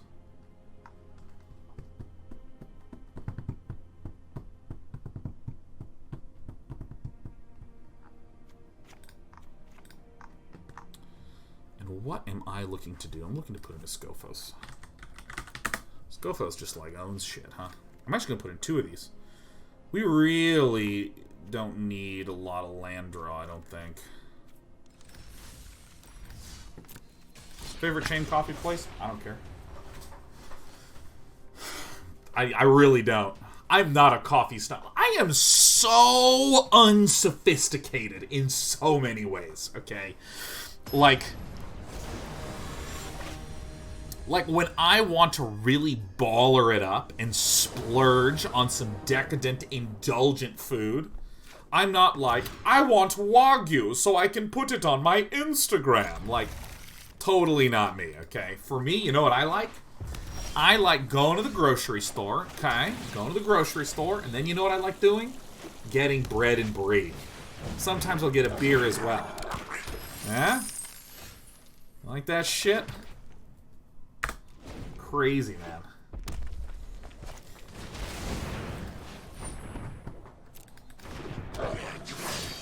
Alright, let's get a little red mana out, huh? Well, here's all my Arch of Orazcas. All my Labyrinths of Skophos. I really think I need to get in a little bit more red lands, you know what I mean? I'm really kind of feeling the pain of this.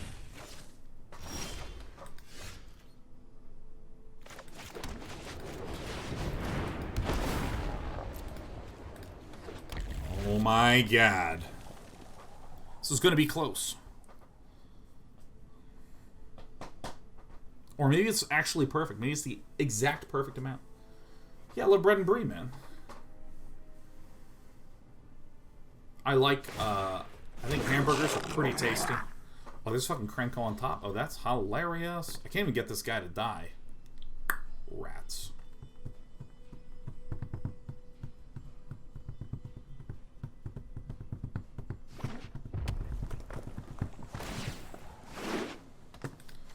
So, I think it's probably what I would describe as, it's probably important to draw a red land here.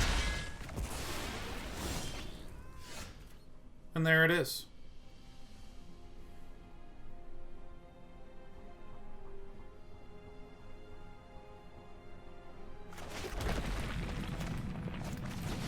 All right.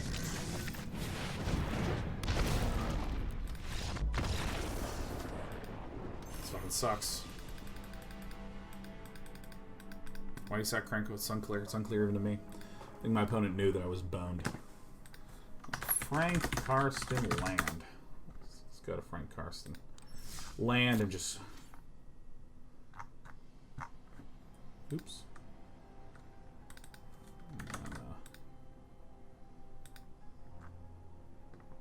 1 CC. You need 18 lands and a 60 card deck to hit that consistently. We have 8, 9, 10, 11, 12, 13, 14. Hate to say it, but I think we need more lands. God, I hate to say that so much. I can't even tell you how much I hate to say that out loud. Well. Well.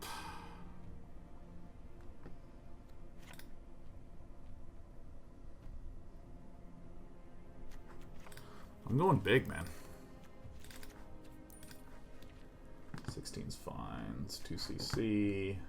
Where's 2cc? Yeah, 16. Alright, that's fine. Alright, we're gonna do it. We could have ghost quartered ourselves. Can we? Ghost Quarter. MTG. Ghost Quarter is destroy target land. Its controller may... Oh, shit! Oh my god! Why am I... Oh my god, don't forget Shatterskulls. I sure did not. Sure didn't. Tahiri the Orphan Guard? Man, we got him all again this. That'll do.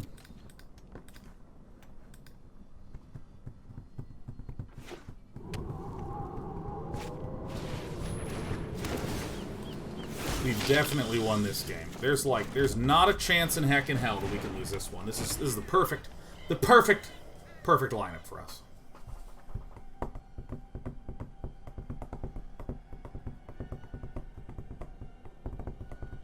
I forgot how fun best of ones are. Like, I'm actually feeling not like I've even lost that much.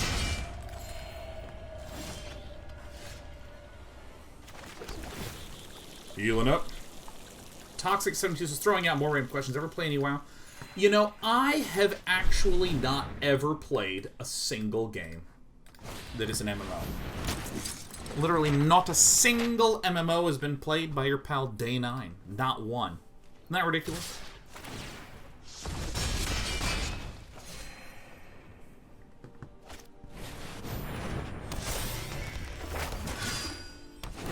I don't think it's possible to lose this, I'm telling you. I think we've got it.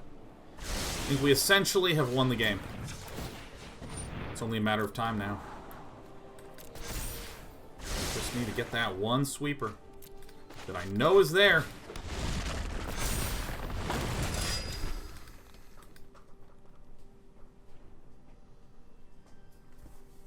You have never played a single MMO. You haven't even tried EVE Online. I haven't played a single MMO. None! Not even one. Oh, fuck. Heroic Reinforcements. I forgot about this card. Off the top, I guess. Look, I'm just... Hands up. Oof. That is fucking painful. Alright. Not even above... No. Certainly not.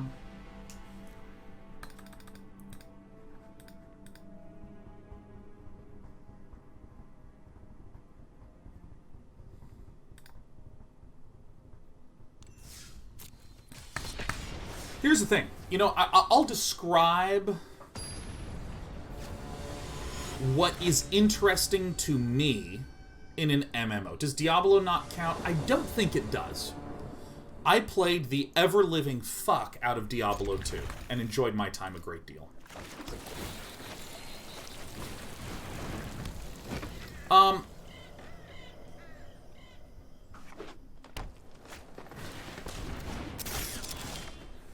this bullshit. All right. So this is trying to go infinite on me, isn't it? Well, I guess it has a Gigantha, so it can't. This can't be a Paradox Engine deck, I don't think. Yeah, it's a Paradox Engine deck.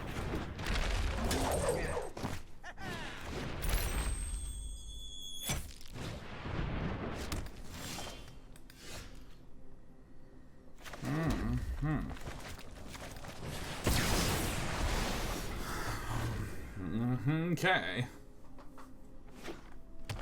So here's the thing. I played a lot of Diablo 2, and I really like the experience of being a looter. I like growing in power, I like all the questing fucking stuff that you do with your shit. It's fun. I also liked the puzzle of trying to navigate to different locations. Okay, if you go to the tower, this is a good place to get this kind of gem, to be able to upgrade my weapon in this kind of way, to be able to do this kind of run, to get that kind of thing. But there's, I would say, a kind of glut of games as service where all you're doing is making the number go up. And it's like, do you want to just kind of zone out and make your number go up? And someone goes, yes. Yes, I want nothing more than for it to be as up as humanly possible.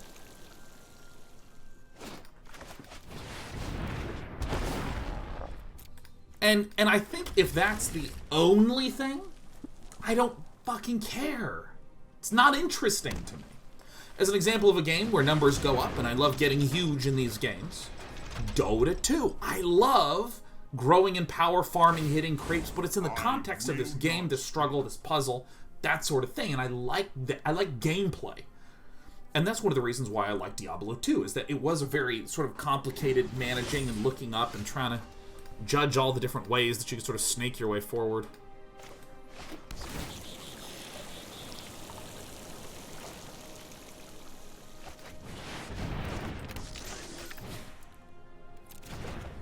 You fucking fuck.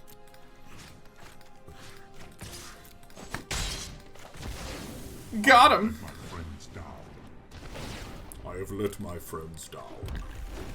How now, brown cow?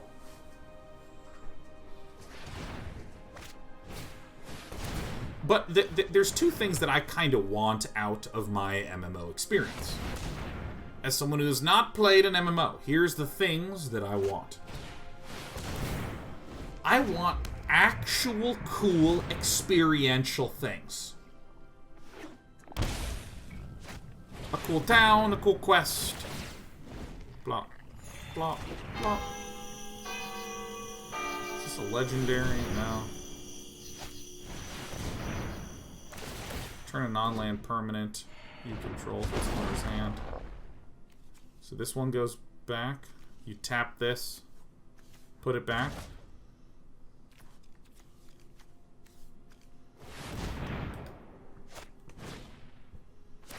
I want something cool. I like, for instance, I watched one of my friends repeatedly play through in WoW some dungeon and was explaining to me the gameplay of trying to beat the dungeon.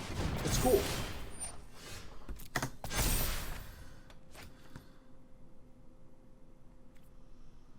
The second thing I'm kind of hunting for is I want some meta reason to do any of this shit.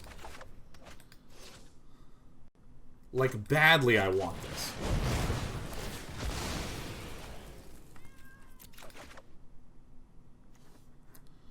Alright.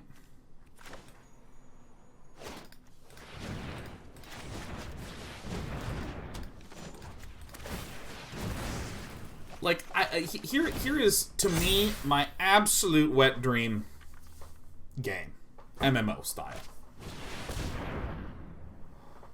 It is a game in which there is some limited amount of time. Like, this server will only be... Like, the session will last 3 months, or 4 months, or something like this. There is a bunch of progression systems and ways to improve in a bunch of ways. And as you play over the course of these 3 months, you can get into all sorts of absolutely crazy dynamic situations that happen as a result of all these people running around this island. Maybe there's 10,000 people in your server and a bunch of fucking NPCs and other interesting garbage.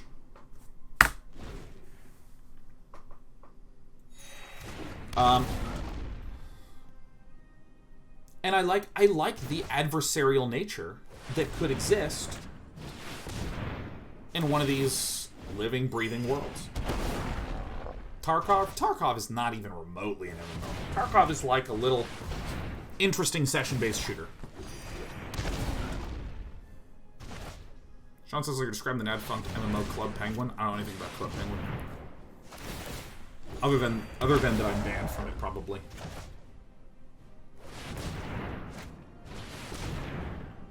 So it's pretty much like Path of Exile.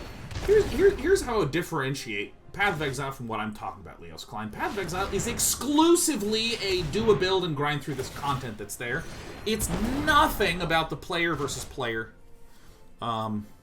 experience. It's not about this living, breathing world where a bunch of shit's happening. Is there Destiny 2 to be an MMO? No, not even remotely.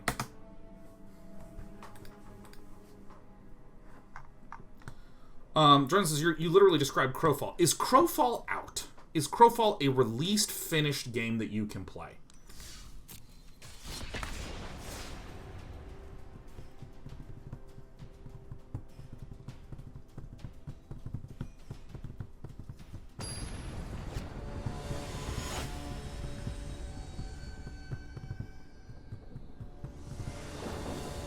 Crowfall is, my understanding is that it's not out. I think it's out. Jimbo Golden says, why have the server shut down after 3 months? Great question. I didn't. Resounding no. Yeah, no one knows what Crowfall is. Crowfall, I bet you there is an above 50% probability that Crowfall, this MMO that claims to do all this stuff, that this Crowfall might just come out and be their take on a looter shooter.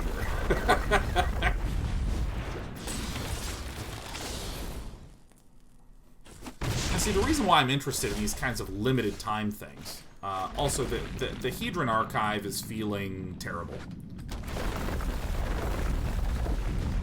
I think we don't want it at all.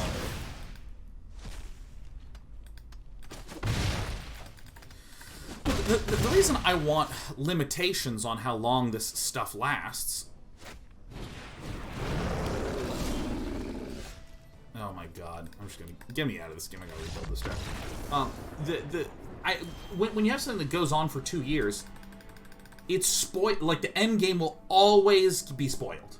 People will, like, climb through that and get to the end, and then there's nothing for them to do. I have grown up doing nothing but repeatable experiences. Like, okay, you play Dota, and after an hour, it's done. You play a game of StarCraft, after 10 minutes, it's done.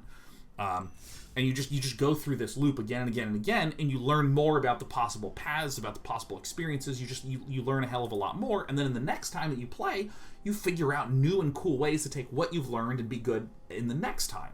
And this is a different kind of progression. It's not like your numbers only infinitely go up. It's that my skill at being able to succeed at the game improves, and then outgame. Get over here. Land Smash. Okay, Hedron archives are fucking terrible. Oh, I did cut a Sweltering Sun, didn't I? Okay. So we need more things in this low end.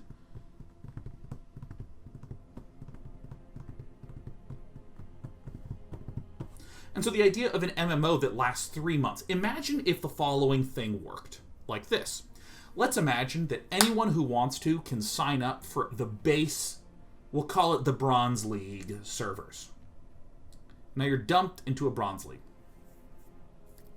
Amleta says, I'm losing my mind. Please tell me you've had an experience. Eve on Lair talked to you about Eve. Yeah, Eve Online seems fantastically dull. Until something amazing happens, and then I can read about it in 250 characters on Reddit. But Eve Online, I've watched a lot of Eve Online streams, and what Eve Online streams are is someone looking at a spreadsheet. Mining asteroids, man. Just like, oh, here I go. I can't wait to trade. And once you get to like this super mega leg, I'm sure cool shit happens. But let me explain to you what would be a compelling, interesting experience to me in 3 months. The fact that EVE Online lasts forever leads to this existential nothingness at the end game. It's like I climbed all the way to the top of the corporation, and the only goal I could figure out how to set for myself was to just hurt someone else. So I invaded their Discord server, befriended them, betrayed them, and yeah, I hope another Marvel movie comes out soon because I have nothing. Like, here's what I'm talking about with respect to a 3-month server. Here's my ideal MMO. Anyone can enter into the Bronze League server. And at the end of the 3-month session, and I'll get to what happens within the session, at the end, the top 200 people can then advance to Silver League sessions, right? So this is the way the ladder works. If you do well on the server, you can get bumped up. If you're in the middle in the server, you can hang out. And if you did really poorly, you maybe get bumped down or something like this. And you can keep climbing up to higher leagues by performing well and winning in one of these 3-month-long sessions. Now, what is the session? The session is, and again, I'm just going to speak in vague terms. Let's imagine some sort of fantasy-style MMO because, frankly, all of them are fantasy-style MMOs, and it'll help us with our imagination. Let's imagine you had the gameplay of World of Warcraft with some as a base to start with, right? So you have, like, items you can get, there's quests you can go on, there's stuff you can do, except the world is a lot less static. In World of Warcraft, at least my understanding, is that there's a city with people in it, but it's not like over time the players are building out more areas for themselves to live in. It's not like players are forming their own trading routes and trading encampments and all this sort of stuff. I really like these sort of simulation type games. There's actually a lot of really fun text-only games like this where all the players can sort of specialize in different things and trade and all this good stuff and all this cool shit. And so as you're questing through this game, maybe there is some number that you are trying to make go up to improve your ranking. But you have the fun of combat and growing in power. You have this world that's kind of frightening.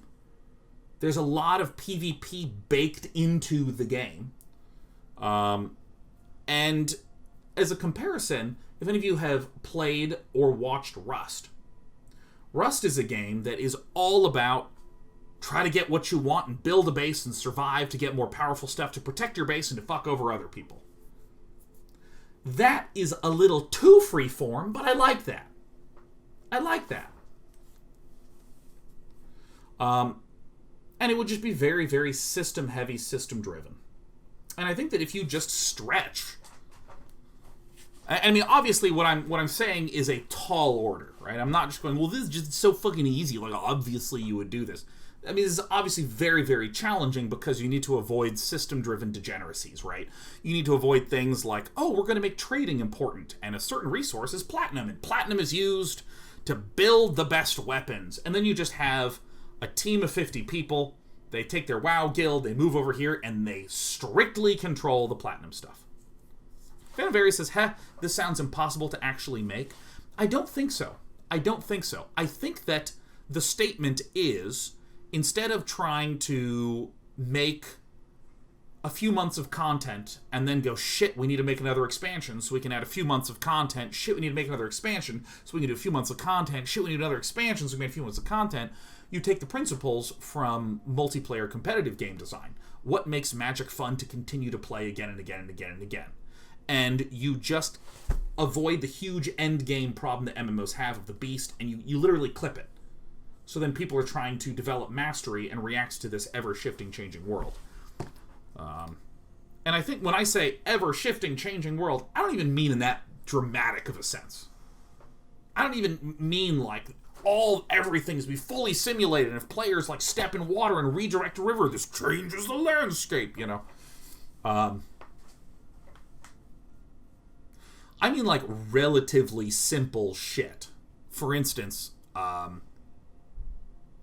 let's say that there is a gold mine, and if you mine gold from this place, like if a few players do this for like 4 to 5 days, it's then going to be out of gold.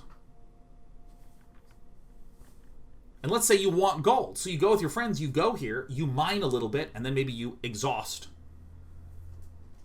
your ability to mine for the day, and then you go back to town. Cool! You now are excited to get up tomorrow and go to that gold mine.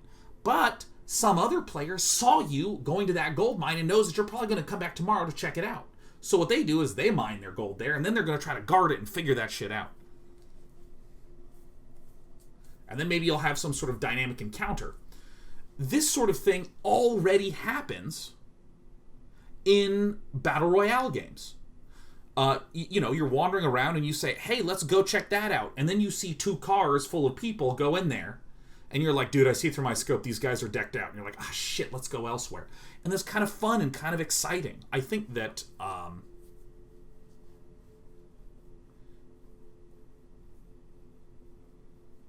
actually, what do I want to do here? You know what, I'm gonna cave. I think I'm gonna do an Abrade. Or no, cycling is what I want to look at.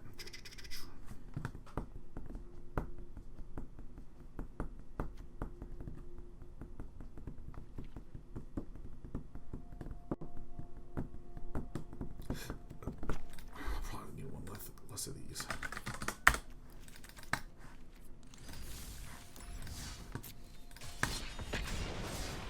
Just want to build in this game. I don't know.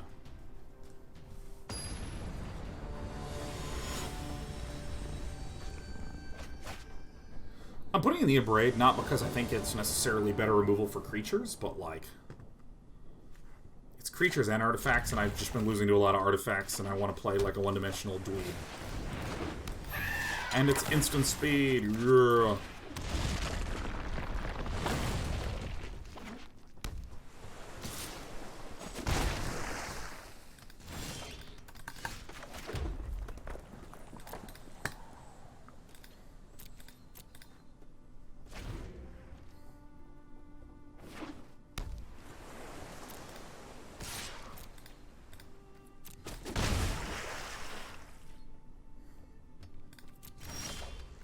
Taking 1 damage a turn is fine.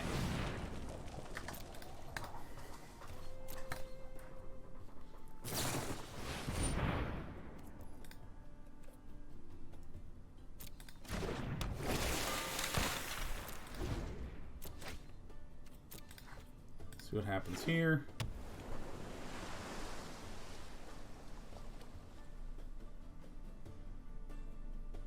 Various says, I agree that games like Rust or Ark have sort of worked in that direction, but it feels to me like Battle Royale games are a distillation of that kind of gameplay. Okay, here's going to be my claim. I claim the following. DayZ, one of the earliest survival games that we all hopefully have some understanding of how that sort of game works. I'm going to start trying to burn my opponent out of resources. So DayZ, one of the early survival games that got really, really popular. In DayZ, you have this large landscape. And there's obviously zombies that are there, but the real gameplay is getting loot, collecting stuff, and then suddenly seeing someone way over there, and you get this, oh, fuck. I've been collecting this shit for like 3 days. And then you hear bullets just like going, and it's really visceral and thrilling and exciting. For some people. When I sat down to play DayZ, what happened is I spent 6 hours wandering around, found nobody, then spent more time wandering around, found nobody. And then, finally, I saw someone, and they shot me, and I was like, oh, this fucking sucks. So I think that one of the reasons why the Battle Royale games work so well is it's taking that same gameplay of looting and collecting, and it's just giving you clarity of direction and impetus to wind up interacting with people. Okay, so how do I want to do this? Let me do this. Activate this sort of thing. It's fine. We're actually going to play this pretty blandly.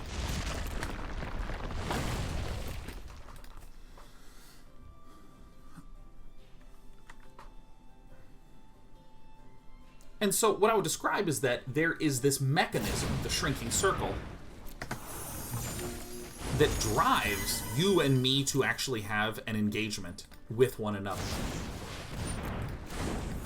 So I think that you can say, hey, these types of, like, engagements where you're, like, kind of, like, anxious, oh my gosh, what if something bad happens? This could be translated to an MMO space.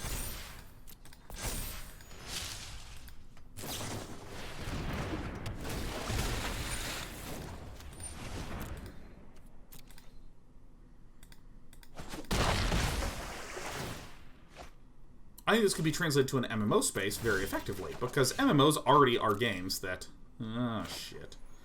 I'm going to get countered, aren't I? 1, 2, 3. Alright. X equals 1, 2, 3.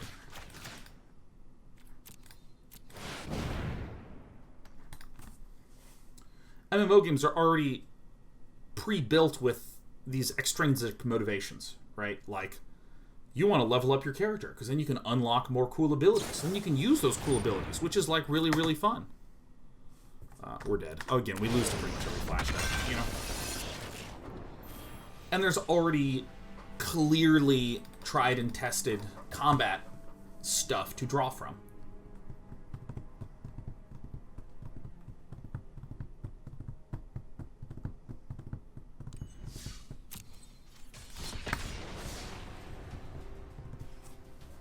And so I think if you dumped a whole bunch of people into a server, and I mean like really basic things, like I mean imagine the following. Imagine if there were exactly 3 towns in the game. And those were safe zones where no one could interact with anyone. Let's just imagine the whole world is literally a triangle, okay? You can be in this town or this town or this town. Let's also hand-wavingly imagine that there is a mechanism for safely getting in and out of town. As a really simple example, you could say, I want to leave town, and it drops you somewhere randomly where no one is.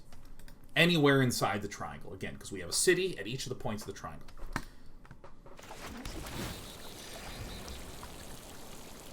Then, if the cities are at the points of the triangle, you have various resource nodes that are in the middle.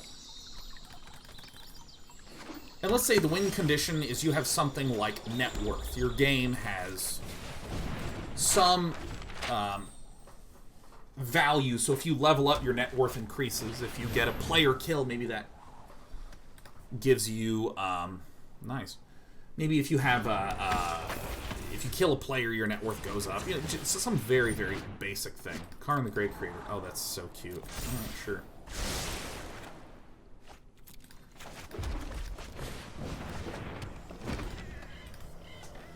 And so if there's like gold and silver and platinum and diamonds, there's various resources you want to go to, and much like in Diablo 2, maybe there's this boss here, this boss here, this boss here,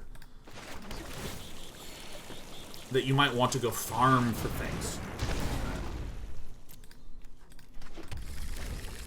Now, with this simple mechanism,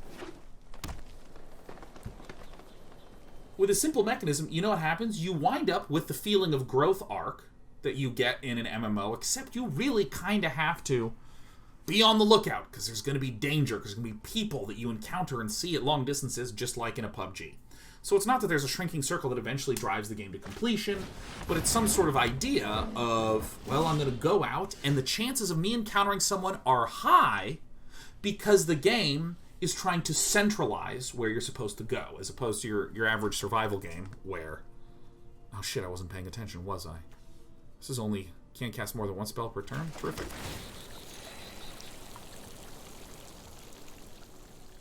What's making this enter the battlefield tapped? Nice.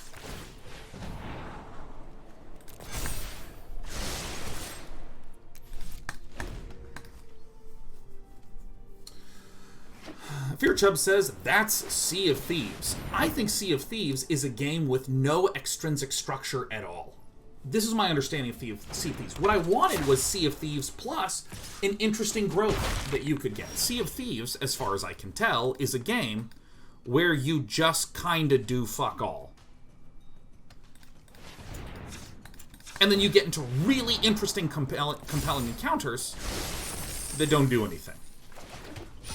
If you think I'm not going to immediately cast this, you're wrong.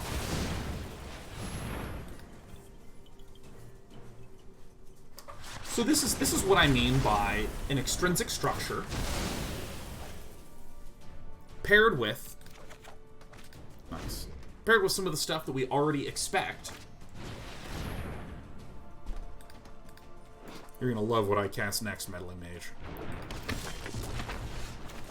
And that's just not a card that I have.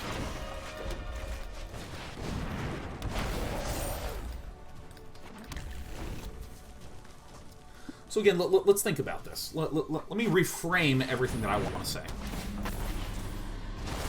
By God, you've done it until I just draw exactly what I need. Like that.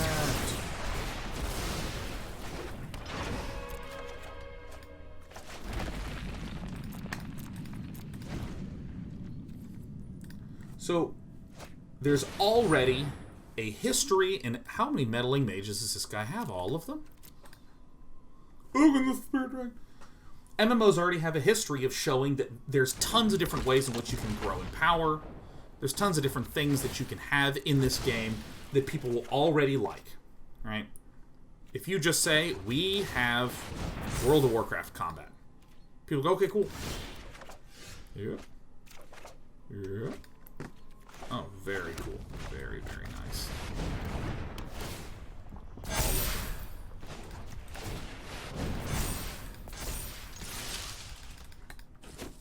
You already know that this stuff is there. You then have a clipped server time. So that way, the focus of the game is not about just growing in power forever for all time. It's about becoming skillful at the act of growing in power.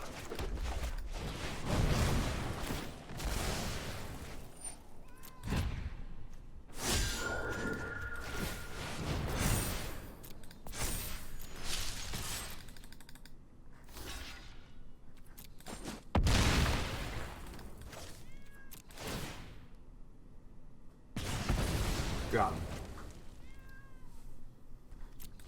So you create this. So you have basic MMO combat and power growth, and then you have a structured place to go to that has centralized objectives where there's like PvP type experiences that people can have. All with this meta goal of actually saying, here's how you win at this game.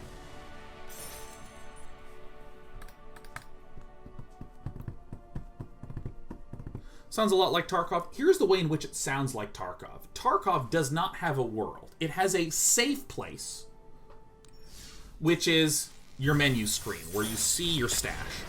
And then you enter into a sort of mutual but very controlled zone that, again, has centralized goals.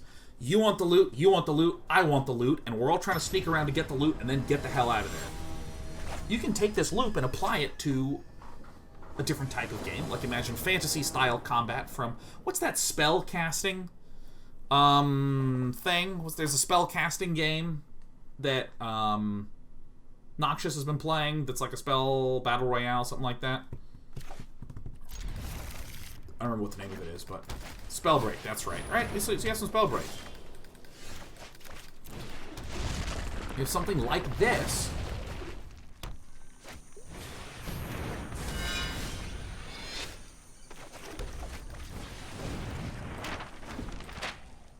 like a different combat. You can replace Tarkov combat with Spellbreak combat, and then, instead of it just being about this one zone that you enter into, you actually just worldify it, so where there's a town, and there's a town, and there's a town. And then you add in some other non-combat based systems. Grafdigger's Cage, I think, probably doesn't matter here.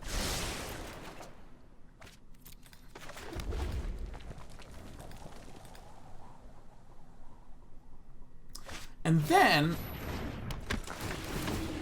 just try to put in some other, more interactive elements. And by interactive, I mean things like...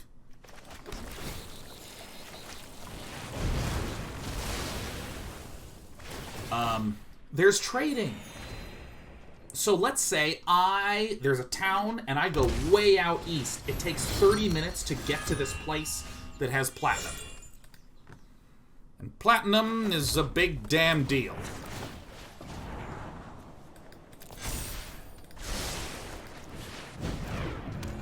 And then I come back, and because I'm focusing all my time on getting platinum, I don't have diamond, which is a different resource. Why did Daxos die? Because it had its health, its toughness is equal to the devotion. I killed the 3 things with devotion that were here, which dropped its toughness by 3. Crucible of Worlds, very cool. Hilariously, I run too.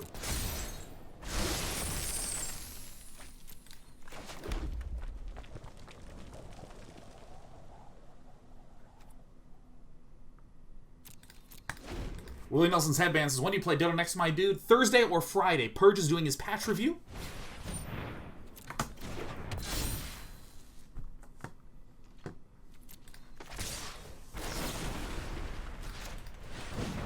Purge is doing his patch review-o. And we might be playing together on Thursday. We might not. Really just depends. If not, we'll play on Friday. But one of those 2 days this week. So yeah, so maybe I get back to town and then I need to trade with people, and maybe because I have all this diamond, I haven't been farming good items, which you go somewhere else. So then I can actually trade with someone in the safety of town to get the thing that I want. And here's, okay, so summary. MMO style combat, or fantasy style combat, i.e. Spellbreak.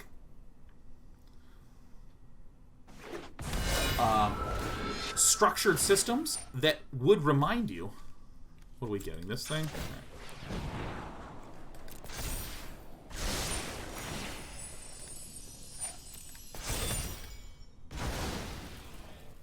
No.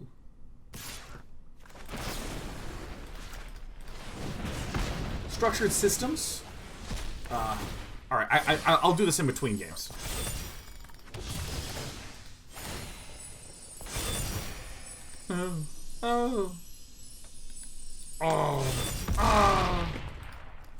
Oh, this is gonna kind of suck a little bit, but you know, what are you gonna do?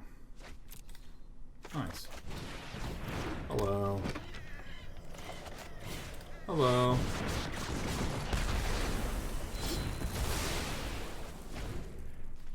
These are nice for automatically giving stuff. Oh, well, I guess that's that, huh? I guess I lose. That's the Lossaroni and the Pepperoni. Man, the Authority of Consuls is actually kind of comically keeping him in this.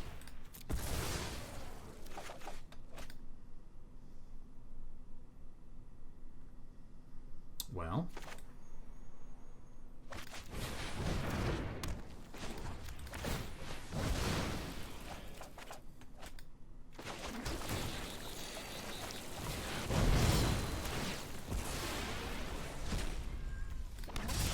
Going to enter tapped, so any creature with 3 loyalty, any creature with 2 devotion will give enough devotion for this to pop out. Hey, nice. We live to see another day.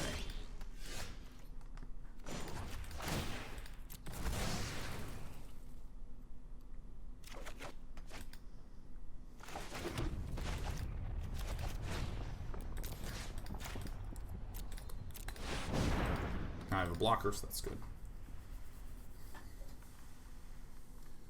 Let me see if I can summarize now this game.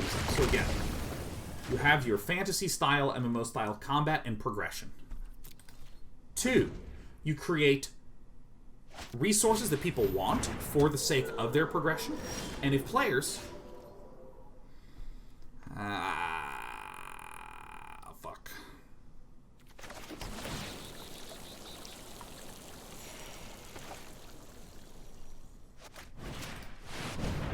This is about what I can do. Create systems. Hey, you okay? Oh, you were just scratching, weren't you? Okay. You create. I literally can't do this. I literally can't do this. Not at the same time, at least. Nice. Very, very nice. Very excellent. Forgot that it comes in tapped. That sucks. Alright. Keep forgetting that things come in tapped, which is like really roasting me, but I still think this is correct.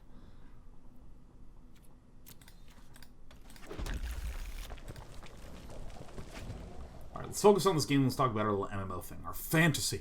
Fantastical MMO. Nice. Well. Haphazard?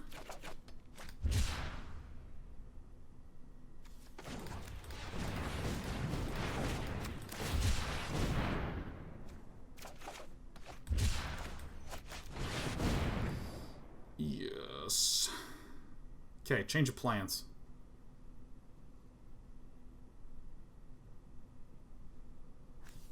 I think my opponent's deck is base white. So what I'm going to do is I'm actually going to do... Oh shit, non-enchantment. Never mind. Non-enchantment. Ah! No attacks.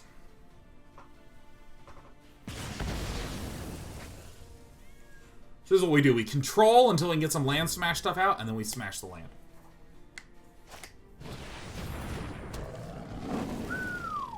This is frightening as hell.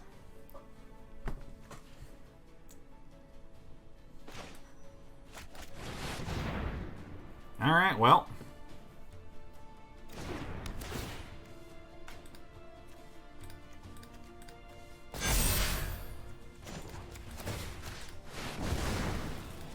Well, this makes it very unlikely that Villain will be able to do much now.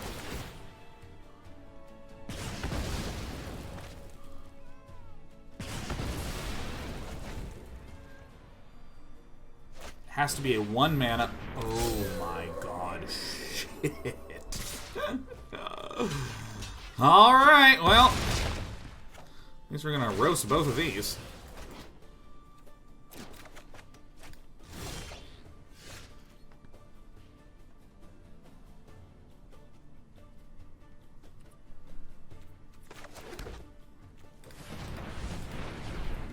So this says, if 2 or more permanents you don't control have an aim counter on them, destroy one of those permanents at random. So this will, I believe, hit both of these.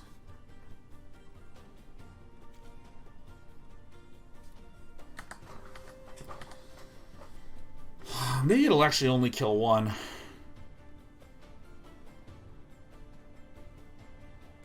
think it actually only kills one.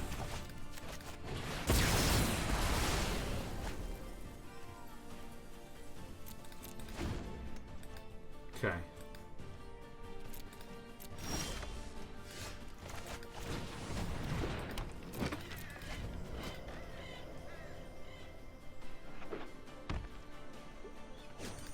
I think it checks it on resolution of that trigger. Very nice. We did it. We found the win condition.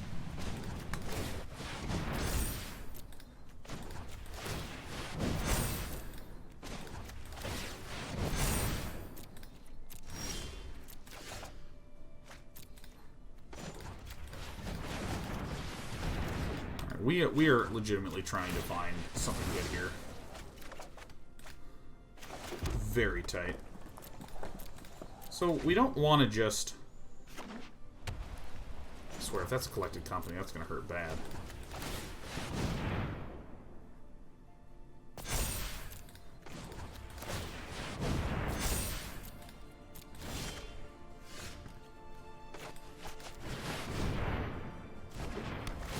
Alright, let's send them back down. So this is going to destroy 3 lands. Yes!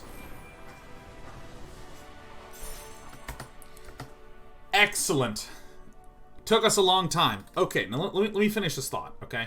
Let me finish this thought, because if I don't finish this thought, I'm going to go absolutely insane. I'm also going to give myself a little break after this, because I haven't had a break in a long time. It's very, very sad that we haven't had one. I guess we want it to be a Coco because I have Grafdigger's Cage. Okay, see, I think you can take the fantasy-style compelling combat that already exists in games like Spellbreaker, MMO, and that's your base combat mechanic, okay? You have to make the combat fun.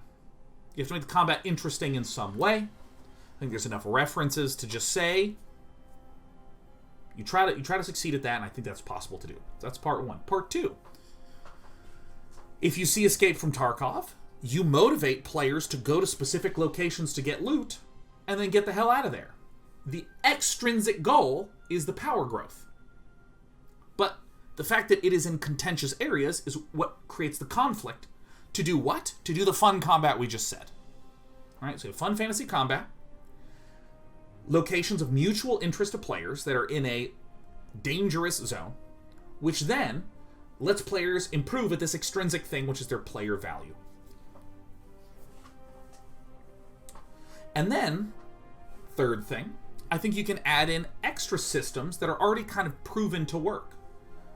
Because the combat's fun and contentious, and there's a lot of tension there, and you get the reward of having escaped successfully, if you introduce known systems like trading, I think you can layer stuff like this on top of that already existing system to make the world start to feel more dynamic and alive. If I spent a week collecting a bunch of diamonds out east and then journeyed an hour here to the new town, and I want to get better loot, and there's a whole bunch of people that have been farming scary monsters to get good loot, now we can do the little trading thing, right? Now we can do a little trading thing. And now we have some interesting non-combat world-driven systems that people can do. And this is all done within the shell of the server is completed at the end of 3 months, and depending upon your performance in the game, you can then level up to a higher server, or maybe you have some out-game perk that the next time the server refreshes, you have that out-game perk. Boom Why are you not a game developer? We have literally broadcast games I've worked on here on the channel, Boom Shakalaka. Just look up Straits of Danger. Look up The Gauntlet. We did some just this year. Anyways. Now here's another thing that I think is very, very interesting about this. Oh yeah, and by the way, why would I want to clip at a 3-month limit or something like this? So that way the skill of this gameplay is about getting good at going from a new server to a strong level at the server. And all along the way, you have a ton of very visceral, thrilling experiences grounded in good old-fashioned basic power growth. That's fun. Yeah. Now, there's... oh, and it means you don't have to do the infinite content creation. Now the thing that I think is really, really cute about this is that if the world has dynamism to it, that is, if you're farming diamonds out east and those diamonds eventually evaporate, or maybe out west a new set of diamonds appears, all of a sudden, because the world has some dynamic state to it, this starts to make the game a little bit more wiki-proof and makes information and conversation among players outside of the game valuable again. If I want to look up a crafting recipe in Minecraft, I talk to no fucking people. I just look up and follow along with the guide. But if in this server, I'm in the town and someone says, hey, way out west there's a new diamond mine that's just opened up, I swear to God, you have to check it out. Is that person telling the truth? Because this game's dynamic. On my friend's server, who's playing on a different server, diamond is super scarcity, right? But in this one, in this particular server, on this particular world, maybe I have a little, Google Doc with my friends where I'm sharing all sorts of stuff that we found on this particular server that we don't want to actually share with anyone else. I remember, and by the way, this idea is directly lifted from this game called Earth 2025 that I used to play, where in the game, you were a country and you built up, military to fight other countries, and it was all text-based. And if you wanted to spy on another country to see if you could attack them, because if you attacked someone and it was successful, you got like a bunch of good results. But you would spy on them and it would give you their status page. And I would screenshot those and save them in a directory based upon date, because everyone would be playing the game every single day. So in 2 days, you wind up with kind of a hazier picture as to what's going on. So you'd still have information, but it wouldn't be perfect information. Flyer753 says eventually that just makes the wiki into a table of probabilities that are more or less accurate what the code actually uses. This would actually not be true, and this is already very well demonstrated with the way that board games work. With mutual resources. Because what winds up happening is you end up in a situation where if everyone is going for... Actually, let me do a game that maybe more of you have played, Teamfight Tactics, or these auto-battlers. If the best build is Divine Gerbils, if everyone's going for Divine Gerbils, then maybe Mole Rats aren't being chosen, so you wind up going for the Mole Rats. The inputs and behavior of the players are the primary thing that is driving your gameplay. If everyone's going Divine Gerbils, I'm going to go Divine Mole Rats. And if we translate this to this MMO situation that I was talking about, if everyone is going out west to go for that new diamond mine, maybe going south where you think that not a lot of people will be good, and that is not about tables of probabilities based upon some wiki. That's based upon you being able to gather information within this game that can help you judge what the other players are doing to help you, another player, figure out what to do. Oh, that's the right word for a Tolarian Scholar. Self-correcting game mechanics.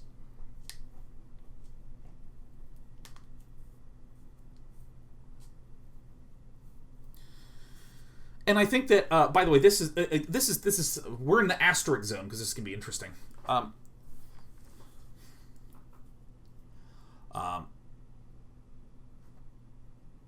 If it would be interesting if in the game you could create what we'll call verifiable information. So, for instance, the person that scouted way out west that there was diamond could, target over here and take a screenshot that would create information that says diamond has been seen out west. Bring that to town and sell that piece of information to someone that is server confirmed to be true that diamonds were seen out west on this day. And all of a sudden you have an in-game, non-wiki based information transferring system that is very, very, very, very valuable and very hazy and very difficult to see. But, I mean, if I just take a step back, if I think that you just take some proven combat, focus on making the combat good, create shared interest resources like gem mines or just random loot drops of stuff, kind of like what Escape from Tarkov does, then you immediately kind of have this feedback loop of players wanting to grow in power and encountering players and having the fun combat mechanics, and then you layer on some other classic MMO mechanics of trading, and, having a little settlement, a little home base, a little specialization thing, and then you clip the server length so that way people can actually get good at this growth arc. And when I say get good at the growth arc, you know how you have in Dota, like, well, early game, I'm only going to focus on farming the triangle until I hit this level, and then I'm willing to farm on their half of the map because I'm evasive enough, right? You can have, okay, I'm just going to go out south to where there's a lot of really safe farm until I can get the special blink talent that I'll probably work for and get in week 2 or 3 of the server, and then I can really start doing stuff,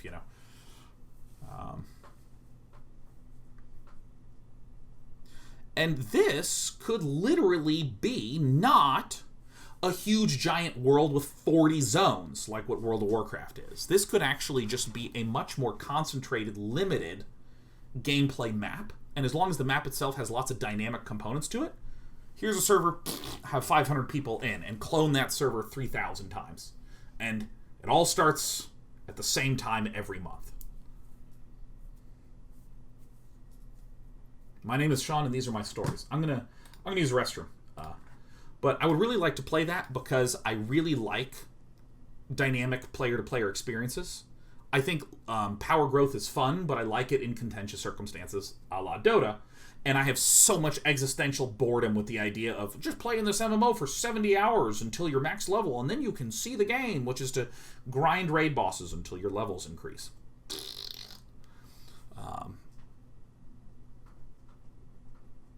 And I don't actually think that what I'm saying is necessarily too innovative, really. Proven combat, proven joy of power growth, proven mechanism to bring players together, which is the Escape from Tarkov thing, proven mechanism of trading. Only thing that is really would require what I feel like is work that does not have a lot of references is how to really make the world dynamic so that it's not session-based. As in, I want to go to the mines, and then it creates a unique instance of the mines where there's some contention happening. We all exit, and it wipes it away. Making the world dynamic. And I think that is a substantial amount of work. I think that is a substantial amount of work to do. I'm not going to say, oh, it's fucking easy. All of these, like trying to make combat fun in a known way, I think that is easy. Or I think that is not easy to do. But it does have references, is what I'm saying. I mean... Take Valorant, for instance. Valorant's gunplay is like, oh yeah, look at what Counter-Strike did. Let's do something that's very similar to that. It's perfect.